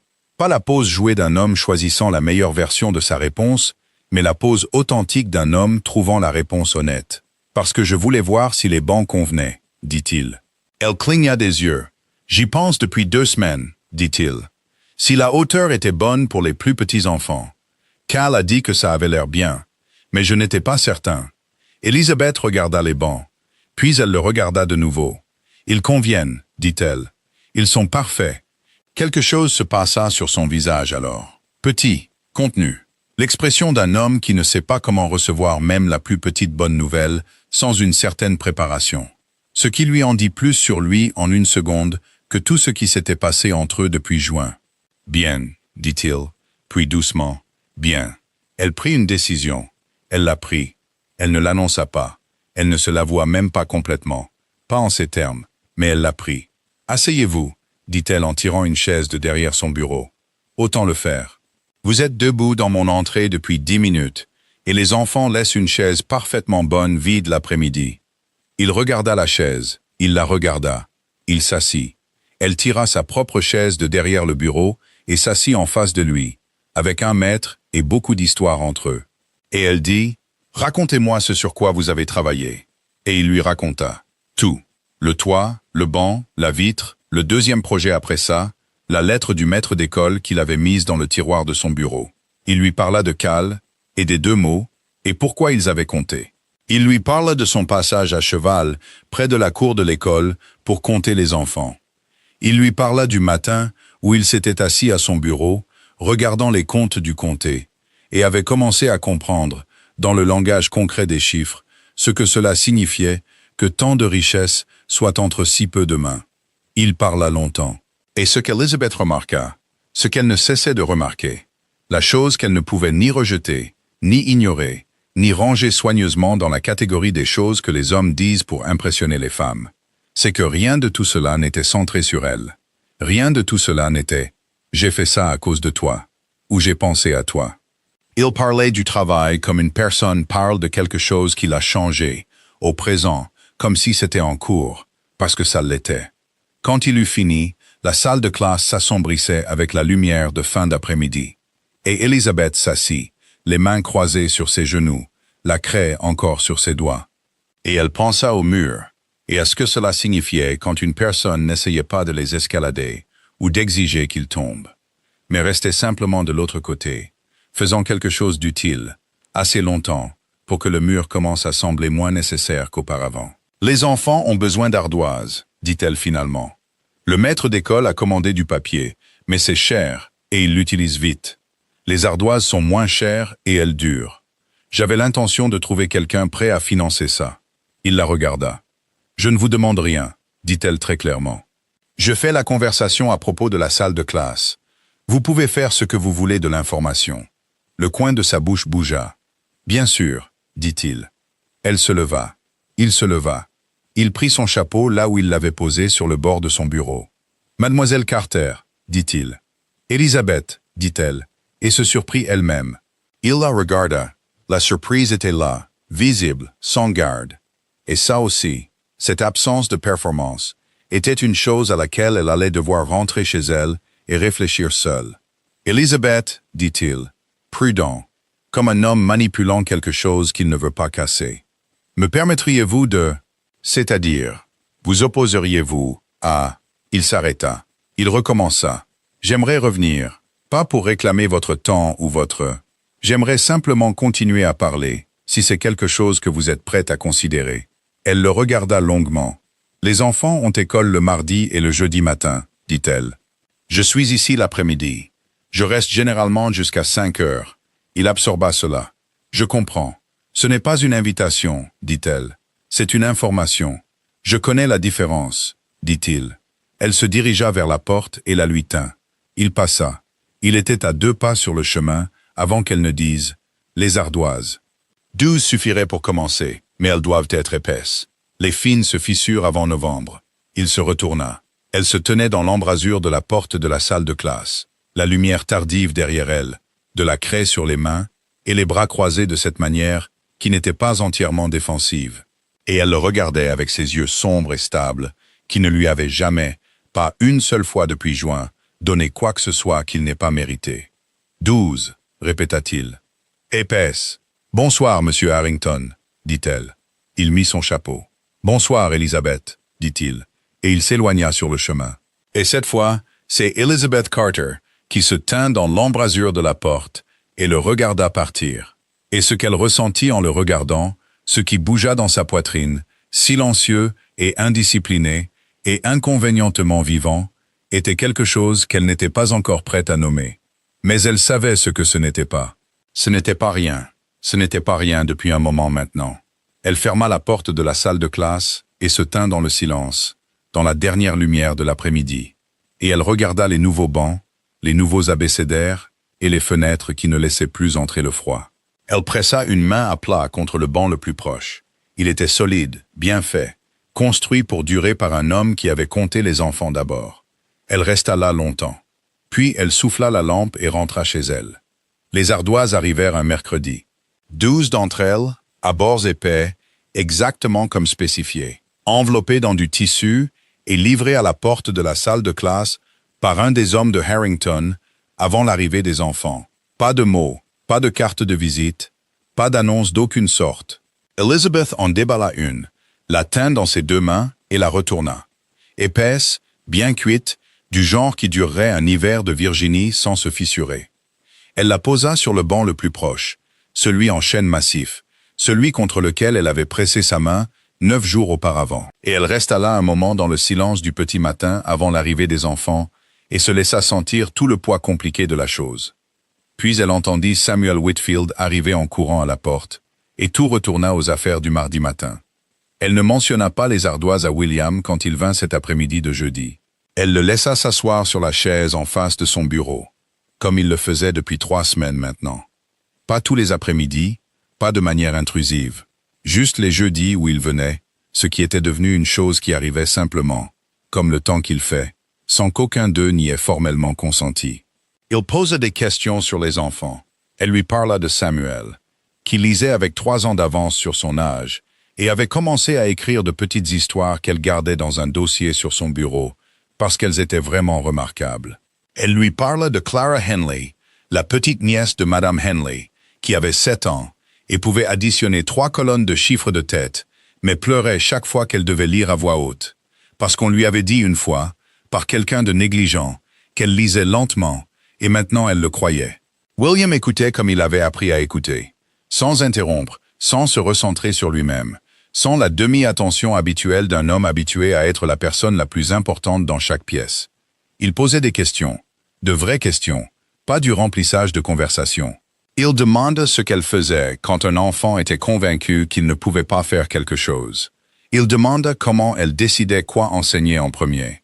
On commence par ce qu'ils savent déjà, dit Elizabeth. Chaque enfant sait quelque chose. On trouve la chose dont il est fier, et on construit à partir de là. Il reste silencieux un moment. Cela semble être un principe qui s'applique plus largement qu'à l'enseignement. Elle le regarda. La plupart des bons principes le font. Il faillit sourire. Elle faillit se permettre de le remarquer. Elle était toujours prudente. Elle n'avait pas cessé d'être prudente. La prudence était ce qui l'avait maintenue debout depuis juillet, et elle n'allait pas l'abandonner maintenant, simplement parce qu'un homme était arrivé avec le bon nombre d'ardoises.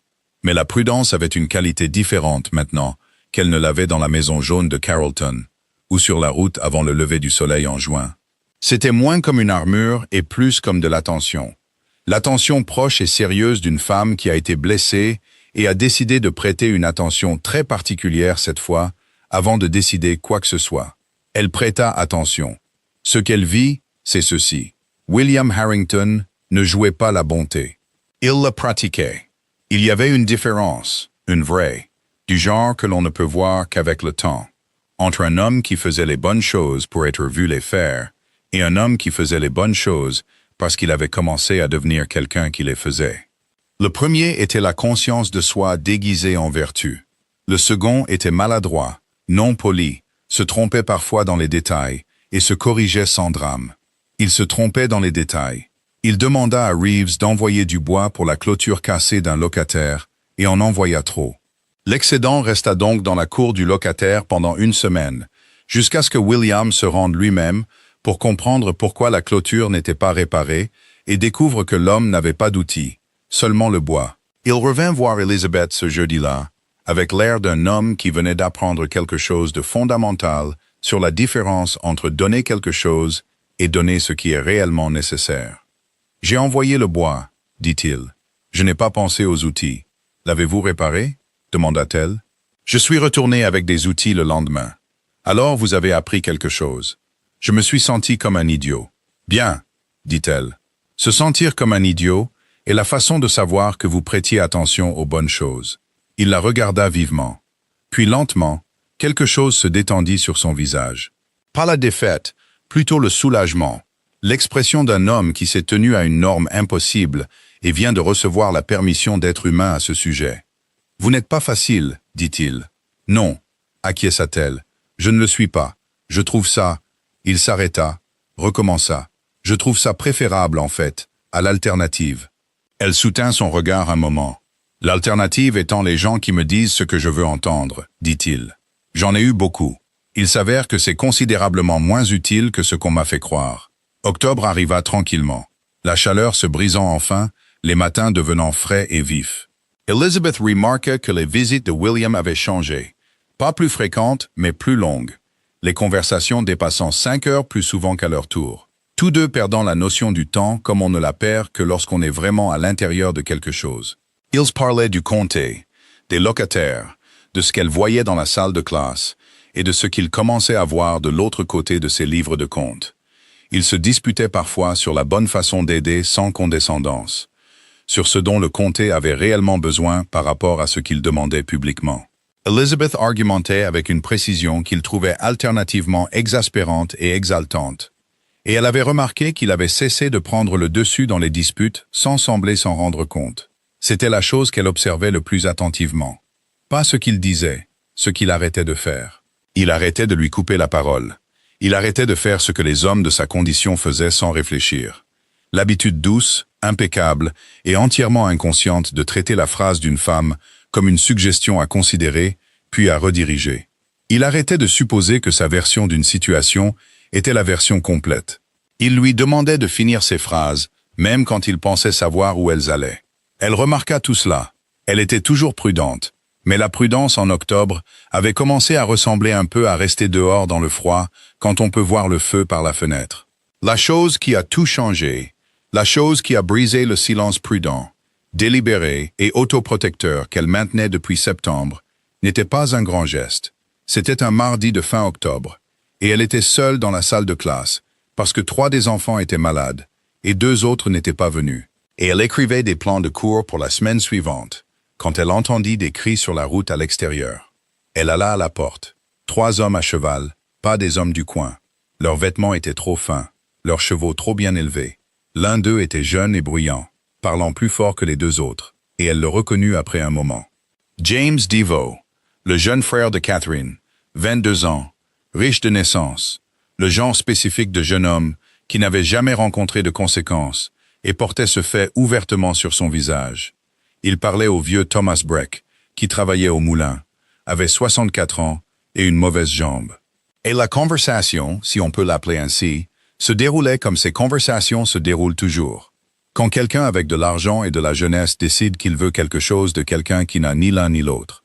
Elle sortit de la salle de classe. « Puis-je vous aider en quelque chose ?» dit-elle clairement. James Devoe se tourna et la regarda. Il avait le regard que les hommes comme lui ont quand ils voient une femme seule. Pas menaçant exactement, mais évaluateur. Le calcul réflexe d'une personne habituée à avoir tous les avantages dans chaque pièce. « Cela ne vous concerne pas, mademoiselle, » dit-il agréablement. « Monsieur Breck emprunte cette route tous les jours, dit-elle. Je le connais depuis que j'ai 6 ans. Cela me concerne. » Les yeux de Devoe se posèrent sur elle. La salle de classe derrière elle, la robe simple, l'absence de chaperon ou de mari, ou de l'une des choses qui l'aurait fait ajuster son ton. Son ton ne s'ajusta pas. « Allez-vous-en », dit-il. Toujours agréable. L'amabilité d'un homme qui n'a pas besoin d'être désagréable parce qu'il n'a jamais eu à l'être. Elle ne bougea pas. « Monsieur Breck », dit-elle sans détourner le regard de Devoe. « Avez-vous besoin d'aide » Thomas Breck dit doucement, et avec la dignité d'un homme qui gérait ses propres affaires depuis 60 ans. « Ces messieurs semblent penser que mon moulin bloque une route qui n'est plus une route publique depuis 30 ans. Mademoiselle Elisabeth, je leur ai dit. Ils ne semblent pas me croire. « Avez-vous l'acte de propriété » demanda-t-elle. « À la maison. Alors je suggère que nous l'envoyions chercher. » Elle regarda Devoe. « En attendant, le moulin de M. Breck se trouve là où il se trouve depuis 1790, et je ne crois pas qu'aucun de vous n'ait l'autorité légale de lui dire le contraire. » L'amabilité sur le visage de Devoe avait disparu. Ce qui l'avait remplacé était la chose sous l'amabilité. La surprise froide et agacée d'un homme à qui on a parlé comme à une personne plutôt qu'à une force de la nature. « Vous avez beaucoup à dire pour une institutrice, dit-il. »« Oui, dit-elle. »« Je trouve que c'est généralement nécessaire. » Il la regarda longuement. Ses 2 compagnons étaient très silencieux. « Je vous conseille, dit Devoe lentement, d'être prudente à qui vous parlez de cette manière. Ma famille a une considérable... »« Je sais qui est votre famille, dit Elisabeth. » Sa voix était parfaitement égale. Ses mains à ses côtés étaient complètement immobiles. À l'intérieur, elle bouillait, comme elle le faisait toujours quand quelqu'un essayait d'utiliser le simple fait de la richesse comme substitut à avoir raison. Et je sais ce qu'un acte de propriété dit et ce qu'il ne dit pas. Le moulin de M. Breck et sur la terre de M. Breck. Si votre famille a une réclamation à contester, vous pouvez la contester par les voies appropriées. Elle fit une pause. Dans un tribunal, avec un avocat, comme tout le monde. Devaux la fixa. Fouet, puis il tourna son cheval et s'éloigna sans un autre mot, ses deux compagnons le suivant. Thomas Breck laissa échapper un long et lent soupir. « Mademoiselle Elisabeth, dit-il. Allez chercher votre acte de propriété, dit-elle, et montrez-le à quiconque le demande. » Elle retourna dans la salle de classe. Elle s'assit à son bureau. Ses mains, remarqua-t-elle maintenant que personne ne regardait, tremblaient très légèrement. Pas de peur, mais de l'effort soutenu pour garder sa voix égale quand tout en elle tremblait depuis le moment où elle était sortie. Elle les pressa à plat sur le bureau et respira. Elle ne savait pas que William Harrington était arrivé à l'autre bout de cette route 2 minutes avant la fin. Elle ne savait pas qu'il était arrivé à temps pour entendre les 30 dernières secondes de l'échange. Sa voix, le silence de Devaux, le bruit des sabots s'éloignant. Elle le découvrit quand il frappa à la porte de la salle de classe 4 minutes plus tard. Elle leva les yeux. Il portait encore son manteau de cheval. Il la regardait avec une expression qu'elle n'avait jamais vue sur lui auparavant. Pas les expressions réfléchies et soigneusement gérées qu'il portait habituellement avec elle, mais quelque chose de brut et d'immédiat. Le visage d'un homme qui vient de voir quelque chose qui l'a ému, au-delà de son calme habituel. « J'étais au bout de la route, dit-il. J'ai entendu. » Elle le regarda. « Allez-vous bien ?» dit-il. « Oui, dit-elle. » Et puis, parce que c'était vrai, et qu'elle en avait fini de ne pas dire les choses vraies. Mes mains tremblaient. Après, il traversa la pièce en 4 pas, s'assit sur la chaise en face de son bureau et se pencha en avant, les coudes sur les genoux, la regardant avec la même franchise brute. « Vous n'avez pas bougé, dit-il. Vous êtes resté là, et vous n'avez pas bougé. Monsieur Breck avait besoin que quelqu'un reste là, dit-elle. Je sais. Quelque chose travaillait sur son visage. Je le sais. C'est juste que... Il s'arrêta. Je voulais m'avancer. J'étais au bout de la route et je voulais m'avancer. Et je me suis forcé à attendre. Elle le regarda. Pourquoi avez-vous attendu? Parce que vous n'aviez pas besoin de moi, dit-il. Et vous gériez la situation. Et c'était à vous de la gérer. Et je ne voulais pas. Il s'arrêta de nouveau. L'effort de dire cela précisément était visible sur son visage, et elle trouva cette visibilité plus convaincante que n'importe quel discours lisse aurait pu l'être. Je ne voulais pas vous enlever ça, comme le font les hommes. Se mettre devant quelque chose qu'une femme gère très bien et en faire leur histoire. La pièce était très silencieuse. Vous avez réfléchi à ça, dit-elle. Oui, dit-il. Depuis un moment. Elle le regarda par-dessus les 3 pieds de bureau entre eux, et elle pensa à l'homme qui avait dit « On n'épouse pas une décoration ». Et elle pensa à l'homme assis en face d'elle maintenant. Celui avec les mains calleuses, la mauvaise quantité de bois, les mardis après-midi et les 12 ardoises épaisses livrées sans mots. Elle pensa à la distance qu'il y avait entre ces 2 hommes. Elle pensa à tout le travail qu'il faut pour couvrir cette distance, et à ce que cela signifie que quelqu'un ait fait le travail quand même, sans aucune garantie que cela le mènerait quelque part. Elle pensa à son père, et à ce que la grâce coûtait. Elle pensa au mur et au feu à travers la fenêtre. Elle dit, James Devaux va rentrer chez lui et dire à sa famille que celle de William Harrington. Elle s'arrêta. Que j'ai causé des problèmes sur la route du moulin. Oui, dit William, il le fera probablement. Et sa famille est... Je suppose que vos familles ont une sorte d'arrangement. La pause fut très courte. Sa famille avait des espoirs, dit William, d'un arrangement concernant Catherine. Elle le regarda. Avait, dit-il. Le mot flotta entre eux. William, dit-elle, et elle ne le fit suivre de rien. Juste son nom. Juste ça. Et elle regarda ce que cela faisait à son visage. Elisabeth, dit-il, ça va être... Elle serra les lèvres. Si vous continuez à venir ici les jeudis, si cela continue d'être ce que c'est, ça va être difficile pour vous. Oui, dit-il, je sais. Le comté aura des opinions. Le comté a toujours eu des opinions, dit-il. J'ai passé toute ma vie à les gérer. Je trouve que ce projet m'intéresse moins qu'avant. Votre ami Thomas Whitmore me dit que j'ai l'air terrible depuis juin, dit-il. Et le coin de sa bouche bougea. Il le fait de plus en plus fréquemment, ce que j'interprète comme le fait que j'ai de plus en plus l'air d'un homme qui a pris sa décision. Quelque chose se débloqua dans sa poitrine, petit, chaud et indubitable. Elle le refoula, pas parce qu'elle ne le sentait pas, mais parce qu'elle voulait dire ce qu'elle avait à dire avant de se laisser le sentir. « Je ne serai pas pressée, dit-elle. Je ne serai ni gérée, ni persuadé, ni ému par de grands gestes. Je bougerai quand je bougerai, et à la vitesse que je déciderai. Je sais, dit-il. Si vous ne pouvez pas accepter ça, j'y consens, dit-il. J'y consens depuis septembre. Je prévois de continuer à y consentir. Elle le regarda longuement. D'accord, dit-elle. Il expira. Vous pouvez venir les mardis aussi, dit-elle en regardant de nouveau son bureau. Si vous voulez. Les enfants partent à 2 heures. Elle entendit plutôt qu'elle ne vit ce qui lui arriva. Le petit souffle involontaire d'un homme qui s'est tenu droit pendant très longtemps et vient de recevoir quelque chose de solide sur quoi se tenir. Mardi et jeudi, dit-il. N'en faites pas toute une histoire, dit-elle. Je n'y songerai pas, dit-il. Il partit à 5 heures. Elizabeth s'assit à son bureau et regarda ses mains, immobiles maintenant, sans tremblement, et elle écouta le son de son cheval s'éloignant sur la route. Et elle se laissa sentir enfin, sans gestion ni armure, la chaleur complexe et complète de ce qui s'était construit depuis octobre. Depuis septembre, depuis l'après-midi où elle avait compté les ardoises et su, sans se le dire, mais su, qu'il avait compté les enfants d'abord. C'est en novembre que la famille Deveau a clarifié sa position. Cela s'est présenté sous la forme d'une visite de courtoisie, du genre qui n'est pas vraiment une visite de courtoisie.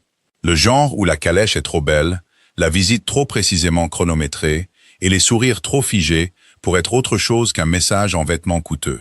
La mère de Catherine Deveau arriva au manoir Harrington un mardi matin avec sa fille et 2 des femmes les plus en vue du comté. Et avec l'intention particulière des gens qui veulent démontrer aussi clairement que possible dans quelle direction une situation devrait aller. William les reçut dans le salon. Il le fit parce qu'il n'était pas un homme qui refusait les visites de courtoisie de ses voisins sans raison, et parce qu'il comprenait exactement ce qu'était cette visite, et avait décidé, de la manière calme et réfléchie dont il décidait les choses depuis septembre, que la clarté valait mieux que l'évitement. Madame Deveau fut gracieuse, chaleureusement, impeccablement, implacablement gracieuse. Elle parla du comté, de la récolte, du mois de novembre anormalement chaud. Elle parla des accomplissements de Catherine, de son français, de sa broderie, de sa compréhension considérable de la gestion de domaine. Elle parla, prudemment et avec une exquise indirecte, des avantages d'une alliance entre familles de même rang. Elle ne mentionna pas Elizabeth Carter. Elle n'en avait pas besoin. William s'assit en face d'elle et écouta tout cela avec l'expression patiente et attentive qu'il développait depuis l'été. Celle qui ressemblait à de l'ouverture et n'était en fait que la décision d'entendre quelque chose complètement avant d'y répondre. Quand Madame Deveau eut fini, il dit « Madame Deveau, puis-je être direct avec vous ?» Une petite pause. « Bien sûr, dit-elle. Je tiens votre famille en grande estime, dit-il. Catherine est une femme de qualité, et tout homme aurait la chance de gagner son estime. » Il fit une pause. « Mais je crains que l'arrangement que votre famille espérait ne soit pas quelque chose que je puisse poursuivre. Et je pense qu'il est plus aimable de vous le dire franchement que de laisser se développer toute autre attente. » La pièce était très silencieuse. Catherine, assise à côté de sa mère, regarda ses mains. Elle n'avait pas l'air surprise. Elle avait l'air, si quoi que ce soit, légèrement soulagée. Ce que William remarqua, nota et pensa comprendre. La grâce de Madame Deveau ne faiblit pas. C'était le propre de certains types d'éducation sociale. La surface tenait, même lorsque la substance en dessous avait complètement changé. « Je vois, dit-elle. J'espère, dit William, que cela n'affectera pas la relation cordiale entre nos familles. »« Bien sûr que non, dit-elle avec la même chaleur gracieuse. Pas un pouce de vrai maintenant. Bien sûr que non. » Elles partirent dans les 20 minutes. William se tint à la fenêtre du salon et regarda la calèche descendre l'allée. Et il sentit la légèreté particulière d'un homme qui a fait quelque chose d'irrévocable et a découvert que l'irrévocabilité de la chose est un soulagement plutôt qu'une terreur. Whitmore vint ce soir-là. Il avait apparemment eu la nouvelle en quelques heures, car le comté de Fauquier avait des chevaux très rapides et des ragots encore plus rapides. « Tu l'as fait maintenant » dit Whitmore, en se laissant tomber dans le fauteuil du bureau de William, avec l'expression d'un homme regardant quelque chose qu'il avait prédit se produire exactement comme il l'avait prédit. « J'ai fait ce qui devait être fait, » dit William. « La famille Deveau ne va pas... » « Je sais, Harrington. » Whitmore se pencha en avant. « Je te demande, en tant que ton plus vieil ami, de me dire que tu sais ce que tu fais. » William le regarda, et il pensa à ce que l'honnêteté lui avait coûté, et à ce qu'elle lui avait donné. Et il pensa à Elizabeth Carter, dans l'embrasure d'une salle de classe, de la craie sur les mains, disant « Ce sont généralement les mêmes ». Et il dit « Thomas, te souviens-tu de ce que j'ai dit à ce dîner en juin ?» Whitmore resta silencieux. « À propos de la décoration », dit William, « à propos de ce qu'on épouse et de ce qu'on n'épouse pas. » William, je l'ai dit sans réfléchir, dit William, sans m'arrêter pour considérer qui était dans cette pièce, ou comment cela serait reçu, ou ce que cela coûterait à la personne qui l'entendait. Et puis je me suis assis à ma magnifique table, et je l'ai regardée se lever et sortir, et j'ai pensé qu'elle reviendrait. Il s'arrêta. Elle était la seule personne dans cette pièce avec qui il valait vraiment la peine de parler, et j'avais fait d'elle le sujet d'une blague, et je ne le savais même pas avant qu'elle ne soit partie. Whitmore le regarda longuement. « Tu es amoureux d'elle », dit Whitmore. Pas une accusation, juste un homme arrivant enfin à la conclusion qui était apparemment devant lui depuis un certain temps. William ne répondit pas à cela. Pas parce que ce n'était pas vrai, mais parce que c'était le genre de vérité qui lui appartenait, à lui et à Elizabeth, d'abord, avant d'appartenir à qui que ce soit d'autre. « J'essaye de devenir quelqu'un qui mérite son temps », dit-il à la place. « Que cela mène à autre chose ou non, c'est à elle de décider. » Whitmore se rassit. Il se frotta le visage d'une main. « Sais-tu ce que le comté va dire? J'ai une petite idée. Et je trouve que je m'en soucie considérablement moins, » dit William, qu'en juin. Il l'avait déjà dit, mais cette fois, cela ressemblait moins à une position qu'à la simple vérité de là où il était arrivé. Whitmore partit, et William alla à son bureau, et pour la première fois depuis juin, il écrivit une lettre à Elizabeth. Pas sur la salle de classe, pas sur les affaires du comté.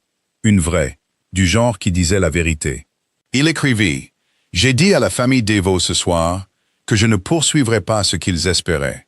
Je vous le dis parce que je crois que vous méritez de le savoir, et parce que j'ai passé 5 mois à apprendre que les choses que je n'ai pas dites ont causé plus de tort que les choses que j'ai dites maladroitement. Je ne vous le dis pas dans l'attente de quoi que ce soit. Je vous le dis parce que c'est vrai, et parce que vous devriez avoir toutes les choses vraies que j'ai. » Il la scella. Il l'envoya le lendemain matin. Elle l'a lu à sa table de cuisine, dans le fauteuil de son père, un mercredi matin, son thé refroidissant à côté d'elle. Elle l'a lu 2 fois. Elle la posa. Elle resta assise là un moment dans le silence du cottage, avec le fauteuil de son père sous elle, l'alliance de sa mère dans la petite boîte en bois sur l'étagère, et la vie qu'elle s'était construite à partir de rien, par pur refus d'être diminuée, tout autour d'elle. Elle pensa à la lettre. Elle pensa à ce que cela signifiait qu'il l'ait écrite. Pas le contenu, mais l'acte. La décision de lui dire la vérité avant qu'elle ne puisse l'entendre de quelqu'un d'autre. La compréhension qu'elle méritait toutes les choses vraies. Elle pressa sa main à plat sur la table, pas pour se stabiliser, juste pour sentir sa solidité. Puis elle prit sa plume. Elle répondit « Merci de me l'avoir dit. J'aurais préféré l'entendre de vous que du comté. Et je trouve, à ma propre surprise, que je suis contente. » Elle fit une pause. Elle écrivit « Venez mardi. Samuel a écrit quelque chose que je pense que vous devriez lire. » Elle l'achella, elle l'envoya, et elle se rassit dans le fauteuil de son père. Et la matinée de novembre entra par la fenêtre, fraîche, claire et pleine de cette lumière particulière, aux arêtes vives qui faisaient paraître tout exactement comme c'était, sans adoucissement, sans flatterie. Elizabeth Carter regarda sa vie exactement comme elle était et sentit, pour la première fois depuis plus longtemps qu'elle ne pouvait s'en souvenir clairement, qu'exactement comme elle était pourrait être suffisant. Pourrait être, en fait, plus que suffisant. Pourrait être le début de quelque chose qu'elle ne s'était pas encore permis de nommer. Elle prit son livre. Elle lut exactement une phrase. Elle le reposa. Elle souriait. L'histoire de Samuel parlait d'un oiseau à l'aile cassée qui apprenait à marcher. William la lut 2 fois, assis sur la chaise en face du bureau d'Elizabeth, ce mardi de novembre. Et quand il leva les yeux, son visage avait l'immobilité particulière d'un homme, qui a été frappé par quelque chose qu'il n'attendait pas, et qui prend un moment pour être honnête à ce sujet. « Il a 8 ans, dit Elizabeth. « Je sais, dit William. Il a écrit ça d'une seule traite, ne s'est pas arrêté une seule fois. » William regarda de nouveau la petite écriture soignée sur la page. Les lettres légèrement inégales, l'espacement imparfait, l'histoire elle-même absolument claire, et complètement la sienne.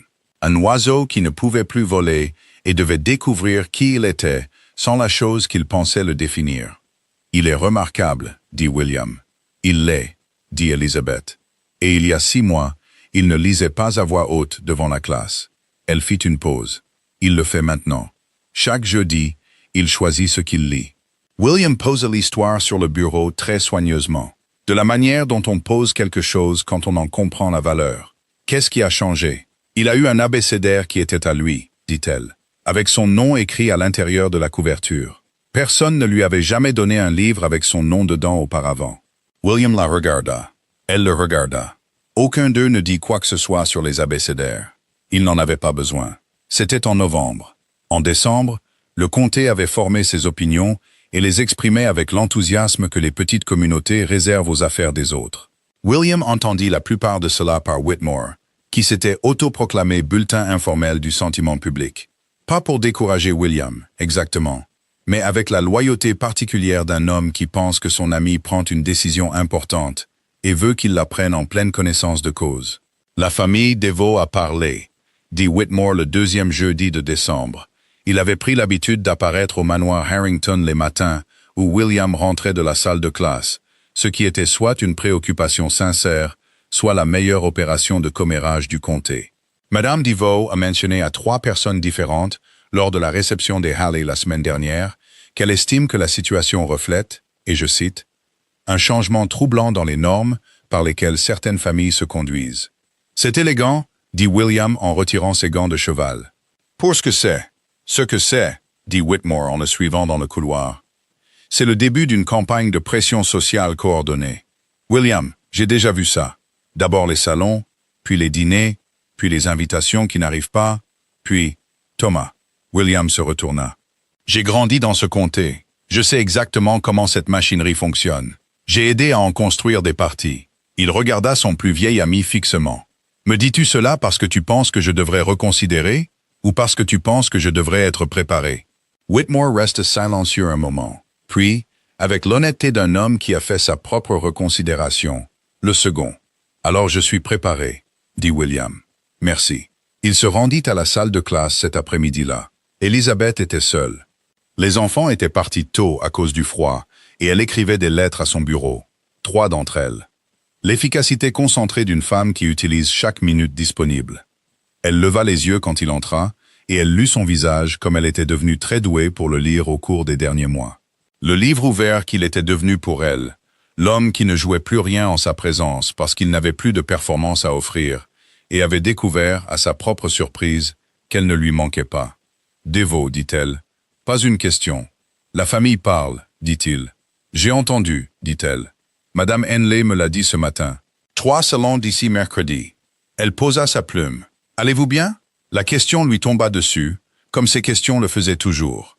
Directement, sans adoucissement, avec l'intérêt sincère d'une femme qui voulait vraiment connaître la vraie réponse. Oui, dit-il. Puis, quelque peu surpris, oui est une réponse vraie. Mais oui, elle l'étudia. Ils vont rendre les choses inconfortables. Ils vont essayer, dit-il. Les gens avec un levier social le font généralement quand ils le sentent glisser. Ce ne sera pas seulement inconfortable pour vous, dit-elle. William, ce sera pire pour moi. Ils trouveront des moyens de le rendre pire pour moi. La salle de classe, les parents, là, elle s'arrêta. Pas parce qu'elle avait peur de le dire, mais parce qu'elle regardait son visage pendant qu'elle le disait. Et elle voulait voir ce qu'il ferait de l'information. Il ne broncha pas. Il ne détourna pas le regard. Il croisa ses yeux, les soutint, et dit « Je sais. J'y pense depuis octobre. Et j'aimerais savoir, dit-il, ce que vous voulez. Pas ce que je veux faire pour vous. Ce que vous voulez. Parce que c'est votre vie qu'ils rendront inconfortable. Et vous avez passé assez de temps dans votre vie à gérer la négligence des autres. Et je n'ajouterai pas à ce compte. » La pièce était très immobile. « Ce que je veux, dit Elizabeth lentement, précisément comme une femme choisissant ses mots comme on choisit où poser son pied sur un terrain incertain, c'est de ne pas avoir peur de ce que les gens pourraient dire de ma vie. J'ai passé juin et juillet à avoir peur de ça exactement. Je l'ai déposé quelque part à Carrollton. Je ne l'ai pas repris et je n'ai pas l'intention de le faire. » Elle le regarda. Il la regarda. « Mais, dit-elle. Mais, dit-il. Mais j'ai besoin de savoir que vous ne le ferez pas. » Elle s'arrêta. Elle serra les lèvres. C'était la vraie chose, celle qu'elle portait depuis le début. J'ai besoin de savoir que lorsque ça deviendra difficile, lorsque la famille Devo parlera, et que les invitations cesseront, et que Whitmore vous donnera son bulletin chaque jeudi matin, vous ne déciderez pas que je ne vaux pas la difficulté. La franchise de ses propos remplit la pièce. William Harrington se tenait dans la salle de classe, son chapeau à la main, son cœur battant fort et sans équivoque dans sa poitrine, et il dit la chose la plus vraie qu'il ait jamais dite de sa vie. La difficulté n'est pas le problème. La difficulté est la preuve. Chaque chose confortable que j'ai jamais faite ne m'a rien coûté, ce qui est exactement ce qu'elle valait. Il fit une pause. Vous valez la difficulté. Vous valez considérablement plus de difficultés que ce comté est capable de produire. Elizabeth le regarda longuement. Puis elle prit sa plume. Elle regarda de nouveau ses lettres. « Mardi et jeudi », dit-elle. « Comme convenu. »« Comme convenu », dit-il. Mais alors qu'il se tournait pour partir, elle dit sans lever les yeux. « Et William ?» Il s'arrêta. « Pour ce que ça vaut, je n'ai pas peur non plus. Plus maintenant. » Il sortit de la salle de classe, se tint dans l'air de décembre et sentit le monde entier, froid et lumineux, comme une main pressée à plat contre sa poitrine. Et il resta là un moment, juste à le respirer. La campagne du comté, lorsqu'elle arriva pour de bon, prit la forme d'un dîner. Pas un des dîners de William, un de la famille Halley. Le plus grand rassemblement social de la saison hivernale, le genre d'événement auquel toutes les familles de haut rang assistaient, et dont la liste des invités était lue par la suite comme un recensement social. Les Halley étaient de la vieille noblesse, des gens prudents, généralement gentils, mais constitutionnellement allergiques à la controverse, et ils avaient envoyé l'invitation de William 3 semaines avant l'événement, et celle d'Elizabeth, de manière visible, indubitable, pas du tout. William reçut son invitation un lundi matin. Il la lut. Il la posa sur son bureau. Il resta assis là pendant 20 minutes. Puis il écrivit sa réponse. « Merci pour votre gracieuse invitation. Je crains d'avoir un engagement préalable ce soir-là. Avec mes salutations les plus chaleureuses, W. Harrington. » Il l'envoya avant de pouvoir y réfléchir à 2 fois. Le mercredi, le comté savait qu'il avait décliné. Le jeudi, Whitmore était à sa porte avant le petit déjeuner, encore dans son manteau de cheval, avec l'expression d'un homme qui ne sait pas s'il doit être alarmé ou impressionné. « Tu as décliné le dîner des Halley, » dit Whitmore. « Oui. William, le dîner n'est pas quelque chose que les gens déclinent. Ça ne se fait pas. Ça ne s'est pas fait depuis. J'avais un engagement préalable. » « Quel engagement préalable? » William le regarda. « Un engagement du genre mardi et jeudi. » Whitmore le fixa. Puis lentement, il s'assit sur la chaise la plus proche, mit son visage dans ses mains et dit à travers ses doigts, « Tu vas mettre le feu à ce comté. Je pense que c'est un peu dramatique. Je pense que tu n'as aucune idée de ce que tu as commencé, Thomas. » William s'assit en face de lui et se pencha en avant. « Écoute-moi, ce dîner, ce monde entier, fonctionne sur l'hypothèse que l'invitation est la chose importante. Qu'être dans la pièce compte plus que ce que tu fais une fois que tu y es. J'ai passé 40 ans à croire ça. Je ne suis plus intéressé à le croire. » Whitmore leva les yeux vers lui à travers ses doigts. « Elle n'a pas été invitée, » dit William, « parce qu'il s'attendait à ce que ce soit un message, et c'en était un. J'en ai renvoyé un. Un long silence. « Tu comprends, » dit Whitmore prudemment, « que le message que tu as envoyé a une signification très spécifique pour tout le monde dans ce comté. »« Oui, » dit William. « Je comprends exactement ce que cela signifie. » Whitmore l'étudia. « C'est elle que tu as déclinée? »« Pas encore. Qu'imagines-tu qu'elle dira? » William pensa à Elizabeth Carter, lisant l'histoire de Samuel. Elizabeth debout sur la route devant James Devo sans bouger. Elizabeth danse le fauteuil de son père, les mains à plat sur la table, avec l'air d'une femme qui a décidé, après un long moment, de se laisser sentir le feu à travers la fenêtre. « Elle me dira que je n'aurais pas dû, » dit-il. « Et puis elle me dira qu'elle est contente que je l'ai fait. » Whitmore laissa échapper un long soupir. « Tu le connais très bien. J'apprends, » dit William. « C'est la chose la plus intéressante que j'ai jamais faite. » Elizabeth apprit pour le dîner des Halley le samedi, par Margaret, qui l'avait appris de Madame Henley, qui l'avait appris de la propre gouvernante des Halley, qui ne pouvait pas tout à fait cacher son étonnement en le racontant. Margaret vint au cottage et le raconta rapidement. De la manière dont on raconte quelque chose d'important, sans préambule, sans ménagement, Juste le fait posé à plat sur la table entre elles. Elizabeth resta très immobile un moment. « Il a décliné, dit-elle. « Il a décliné, confirma Margaret. Pour moi, il a dit qu'il avait un engagement préalable. » Elizabeth se leva. Elle se dirigea vers la fenêtre. Elle se tint là, le dos à la pièce, les bras croisés. Et Margaret, qui la connaissait mieux que quiconque, ne dit rien, et la laissa être dans ses pensées. Après un moment, Elizabeth dit doucement, « Mon père disait qu'on ne sait pas de quoi quelqu'un est fait tant qu'on n'a pas vu ce qu'il est prêt à perdre. » « Oui, dit Margaret, il vient de décliner le dîner des Halley, dit Elizabeth. Il l'a fait. Elle se retourna. Ses yeux brillaient, pas de larmes, mais de l'intensité particulière d'une femme qui a prêté une attention très particulière et vient de recevoir une information qui répond à une question qu'elle se posait depuis longtemps. « J'ai besoin de lui parler, dit-elle. « Je sais, dit Margaret. Pas mardi, aujourd'hui. » Margaret prenait déjà son chapeau. Elles se rendirent ensemble au manoir Harrington. William était dans le hall d'entrée quand elles arrivèrent, ayant apparemment été informé par sa gouvernante que Mademoiselle Carter et Mademoiselle Collins montaient l'allée à un rythme qui suggérait une certaine urgence. Il les accueillit à la porte, son manteau à moitié enfilé, avec une expression qui essayait d'être composée sans tout à fait y parvenir. Margaret dit « J'attendrai avec les chevaux » et disparut immédiatement, ce qui était l'action d'une femme qui est la meilleure amie de quelqu'un depuis assez longtemps pour savoir quand s'éclipser. Elizabeth se tenait sur les marches du manoir Harrington, les mêmes marches sur lesquelles elle s'était tenue en juin, l'air de la nuit frappant sa poitrine comme une main. Et elle regarda William Harrington et dit « Vous avez décliné le dîner des Halley. »« Oui, dit-il. Vous n'auriez pas dû faire ça. »« Je savais que vous diriez ça, dit-il. Ça va causer. Je sais ce que ça va causer. »« William. » Elizabeth. Sa voix était calme et complètement certaine. Ils ne vous ont pas invité. Ils l'ont fait comme une déclaration. Et je ne souhaite pas participer à des déclarations qui traitent votre absence comme une condition sociale raisonnable. Il fit une pause. Ce n'était pas une décision difficile. Je veux que vous sachiez que c'était en fait la décision la plus facile que j'ai prise depuis très longtemps. Elle le regarda, debout dans sa propre entrée, et elle pensa à Juin, l'homme à la tête de la longue table. Le rire néglige, le mot décoration livré comme une chose sans importance. Et elle pensa à cet homme, maintenant, qui avait regardé une invitation du dîner le plus important du comté, et avait répondu « J'ai un engagement préalable », sans apparemment en perdre le sommeil. La distance entre ces deux hommes n'était pas un accident. Elle l'avait regardé la parcourir, pas à pas, mardi après mardi. Une ardoise, une clôture réparée et une invitation déclinée à la fois. « Entrez, dit-il. Il fait froid. » Elle entra. Ils s'assirent dans le salon. Pas son salon formel, celui de devant avec les meubles raides et le portrait de son grand-père, mais le plus petit à l'arrière de la maison, où elle n'était jamais allée auparavant.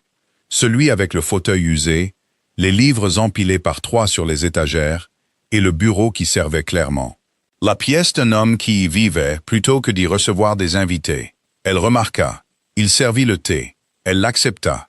Ils s'assirent l'un en face de l'autre, de la manière facile et installée des gens qui ont eu assez de conversation pour avoir une façon de s'asseoir ensemble. « J'ai besoin de vous dire quelque chose, » dit Elizabeth.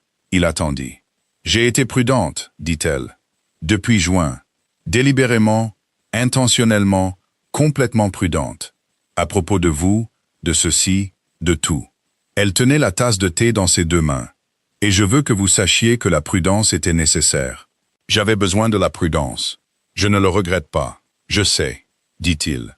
Mais, dit-elle, il était très immobile. Je n'en ai plus besoin de la même manière, dit-elle.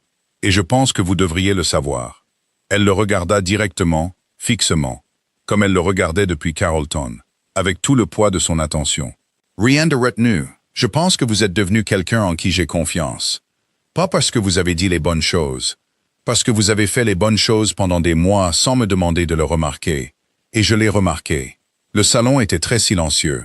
« Elizabeth !» dit-il. Sa voix avait quelque chose qu'elle n'avait jamais entendu auparavant. Pas la qualité prudente et gérée d'un homme étant délibéré, mais le son sans garde de quelqu'un qui s'est accroché à quelque chose pendant longtemps et vient de recevoir la permission de le poser. « Je sais, dit-elle. Je sais, mais laissez-moi finir. » Il ferma la bouche. « Je ne suis pas facile, dit-elle. Je pense que vous le savez maintenant. Je trouve ça préférable, dit-il, ce qui était la même chose qu'il avait dit en octobre. Et le fait que ce soit la même chose, qu'il n'ait pas cherché une nouvelle version plus grandiose, comptait pour elle. J'ai des opinions sur la salle de classe, sur le comté, et sur la bonne et la mauvaise façon d'aider les gens, sans les diminuer, dit-elle. J'aurai toujours des opinions. Je n'arrêterai pas de les avoir parce que c'est gênant. Dieu nous en préserve, dit-il. Je ne serai pas géré, dit-elle. Ni socialement, ni personnellement, ni... Je ne serai pas une chose silencieuse dans le coin de votre vie, William. Je ne suis pas faite pour ça. Je sais, dit-il. Je le sais depuis le moment où vous avez plié votre serviette et traversé la longueur de ma salle à manger sans me regarder. Elle s'arrêta. C'était le moment, dit-il doucement. Pas un moment romantique, je vous l'accorde. Mais c'était le moment où j'ai compris que j'avais dit quelque chose sur une femme qui était en fait la personne la plus extraordinaire de cette pièce, et qu'elle le savait. Pas avec arrogance, pas de manière performative. Elle connaissait simplement sa propre valeur et n'avait pas besoin que je la confirme. Elle n'avait besoin de personne pour la confirmer. Il fit une pause. Je n'avais jamais vu ça auparavant, chez personne. Le feu dans la cheminée faisait le seul bruit dans la pièce. Elizabeth posa sa tasse de thé. « William Harrington, dit-elle. »« Elizabeth Carter, dit-il. Si vous allez dire quelque chose d'important, dit-elle, dites-le simplement. Je ne suis pas une femme qui veut décoder la signification. » Il la regarda. La regarda simplement avec ce visage ouvert et sans garde qui avait remplacé, au fil des mois, par le travail, les erreurs et les jeudis après-midi, la surface polie et gérée de l'homme qui s'était assis à la tête de cette table en juin. « Je vous aime, dit-il simplement, sans décoration. J'aime qui vous êtes, et j'aime qui vous avez été quand vous aviez toutes les raisons de ne pas l'être. Et j'aime qui je deviens quand j'essaye d'être digne de votre temps. J'aimerais continuer à essayer d'être digne de votre temps pour le reste de ma vie, si vous le permettez. » Elizabeth le regarda longuement. Puis elle dit, « C'est une très bonne réponse. Je ne cherche pas une note, dit-il. »« Si, vous en cherchez une, dit-elle. Un peu. » Le coin de sa bouche bougea. « Demandez-moi, dit-elle. » Il la regarda. Il comprit ce qu'elle voulait dire. Pas la demande en mariage, la permission de demander. Elle lui donnait le terrain sur lequel se tenir, le lui tendant de la même manière qu'elle tendait un abécédaire à un enfant avec son nom dedans, de la même manière qu'elle tendait à Thomas Breck les bons mots au bon moment. Elle donnait aux gens ce dont ils avaient besoin pour faire le pas suivant, et elle le faisait sans que cela ne la concerne. Il se leva de sa chaise. Il ne s'agenouilla pas. Ce n'était pas, soupçonnait-il, la chose qu'elle voulait, le théâtre de la chose. Il se tint devant elle et dit « Elizabeth Carter, voulez-vous m'épouser ?» Pas une question avec une intonation montante, une déclaration de ce qu'il voulait, simple et irrévocable. Elle se leva. Elle était de la même hauteur que son épaule. Elle leva les yeux vers lui, et il baissa les yeux vers elle. Et il y eut un moment, un seul petit moment suspendu, où tout était dans l'air entre eux. Juin et Carrollton, les ardoises et le dîner des Halley, l'histoire de Samuel et chaque jeudi après-midi. Et les 200 miles de distance qu'un homme avait parcouru entre la personne qu'il était et la personne qu'il était encore en train de devenir. « Oui, dit-elle.